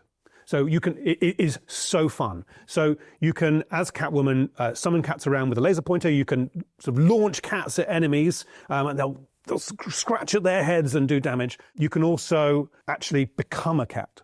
So if you summon a cat, you can become a cat and then walk around and crawl into vents as a cat, sneak up behind enemies as a cat, distract enemies as a cat by meowing, jump up and down. And just being a cat is really fun. Amazing. Correct me if I'm wrong, but we've seen glimpses of this game. Are there any references to the Zack Snyder films or Ben Affleck's Batman at all? Absolutely. We draw upon everything across the history of the franchise into this game. So yeah, you've got suits and moments and vehicles that everyone will reference, everyone will recognize from across all the movies. People who've played the Lego games for years are kind of used to these vast rosters with almost hundreds of characters at this point, whereas you've kind of focused it down to a much smaller roster this time around. And I wondered, is that kind of because you'd rather focus on these different characters and make them sort of a deeper gameplay experience and different from one another, rather than have an excess of characters with kind of variations on the same thing? Well, we're doing several things that are new with this game. We're taking these individual characters on a journey as well. So you're constantly upgrading and developing new skills and opening up new abilities for each of those characters. Within the Batman Bat family as well, we really wanted to focus on making those characters really unique, making their personalities come across and their abilities very distinct, so they work well in partnership with each other. And we then want to give you lots and lots of options to see the full range of what those characters can be by giving you more than 100 different suits to collect. So you still get that moment in the Batcave when you've got all the different suits from all the different characters arrayed in front of you, colourful and glorious. You're still compelled to sort of want to complete that collection. But the story, yes, is more focused on a tighter roster of characters that are now more differentiated with much deeper gameplay. So people that enjoy the collectathon aspect of LEGO games shouldn't be worried. There's plenty to find. Oh my goodness, there's so many. In any LEGO game, there is so much to discover. There's a fantastic story that will take you through the highlights of Batman's legacy and get you started. But there's so much to discover in Gotham City as well. So many extras and collectibles and surprises. Do you have a favourite one of those outfits, or would you not want to reveal that at this point? I'm trying to remember which ones we've revealed and which ones. I think my favourite is one we haven't yet revealed. Yeah. Feel free to reveal it, though. I'm going to reveal it in the future, Sam. This game we're saying it's obviously, reverential to the old LEGO games, but also kind of looking to the Rocksteady Arkham games, maybe in its combat, I think that's fair to say. And I wondered, kind of by trying to find the middle ground, has that been a tricky balance in maybe trying to please two audiences? Are you wary of maybe not pleasing either? Well, on the contrary, what we find with all our Lego games is that the more we can draw upon, the more different aspects of a character, the more wide we can make our gameplay, the more appealing it is to us as players and to younger players and older players. There's something about Lego, you know, that just translates well for everybody. So the more we can put into that, we don't find that it misses the mark for anyone at all. It just brings more to the party. So for this game, wanting to make a essential, really cool Batman combat experience, of course we honour and we look to and we draw upon the amazing work that the team at Rocksteady did, the definitive work that Rocksteady did to bring that character to life in video games. We want a really fluid combo-based combat system. We want very dynamic encounters. We want Batman to use his gadgets and mix them up with really powerful melee attacks. We delivered that, and then we've built around that, and we put it all through this beautiful Lego lens that makes everything fun and accessible for everybody. Kind of seemed like the Skywalker saga was a step in this direction, but can we consider those like old style of Lego games maybe a thing from the past for TT games? Now are you kind of, for lack of a better phrase, like maturing as a studio, wanting to do deeper stuff? So we're not leaving anything behind. We always carry our history with us. We made those games. People who work on those games are still working on the new games. We still love them. We still play them. With each step, and this has always been the case, we want to do new things. We want to keep that Lego idea of fun, modern and relevant and up to date, and not get stuck in the past. With Lego Star Wars: The Skywalker Saga, as you know, we made a couple of really significant changes that fans really appreciated.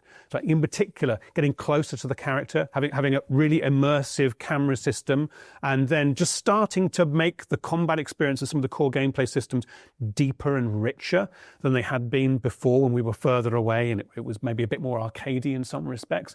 We don't want to lose the accessibility and immediacy, but that showed that we could add layers to that and make environments that were really big and broad and really deep and rich and rewarding. We've just gone further with Lego Batman Legacy of the Dark Knight, and then also found aspects of the Batman character and the Batman story in Gotham City that have really worked well with that aspiration to get deeper, to be even more authentic in our treatment of Lego, in our treatment of the story, in our treatment of the characters. And we couldn't be happy with the result. So partway through the development of Lego Batman, there was a big change at DC with James Gunn coming in.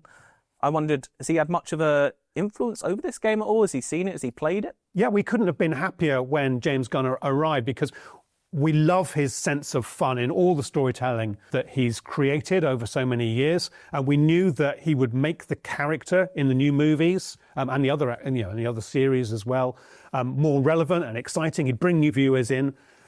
The more people who are excited about Batman, the better. And James Gunn is the perfect person to lead that. We've been so thrilled with everything that he's done. We've been greatly supported by the DC team on this game, as we have been on previous DC games. And when James Gunn played the game, he gave some fantastic feedback. I know he liked it, and that was great to hear. Mm-hmm. Lego Batman is coming out in May. Was that always the plan, or did a certain other game moving kind of dictate when this game would be released? We knew we wanted it to come out in spring of this year. And we eventually had the opportunity, producing a game, as you get closer to the end, you can be clearer about when it's actually going to be able to make it. So we were really glad to be able to confirm that date when we did. Amazing. And presumably a big sigh of relief when GTA 6 moved. Well, sigh of relief. Look, I want to play that game. But we're also really glad to have some space for people to play Lego Batman Legacy of the Dark Knight. We're giving you an open city and a fantastic experience for all players. Which I thoroughly recommend, Simon. Well, you don't really need to recommend it to me, Jonathan, because I'm already sold. I can't wait to play Lego Batman Legacy of the Dark Knight. Thank you so much. Well, you played it at Gamescom, didn't you? I did, but I want to play all of it. Okay. I only saw a tiny bit and it wasn't so enough. Much more. I know. I want to collect every suit. I will be unlocking that platinum trophy in this game, I can tell you that. Great. I guarantee I will send you a screenshot once it's done, Thank okay? you. It's coming out in May. Can't wait to play it. Thank you so much again. And yeah, for more from video games, movies, TV shows, please keep watching IGN Fan Fest. And that just about wraps us up for day one of IGN Fan Fest 2026. But don't worry, because we have a whole other jam-packed Fan Fest Day coming your way tomorrow, where we'll get brand new looks at things like Scream 7, Project Hail Mary, the Scrubs reunion, and so much more we can't even tell you yet. And if you missed anything from Fan Fest Day 1, head on over to IGN.com, IGN's YouTube channel, or your favorite IGN-shaped place on social media and catch up. So from all of us here at IGN, thank you for watching IGN Fan Fest Day 1, and we'll see you tomorrow. IGN Fan Fest is presented by Neverness to Everness and HyperX.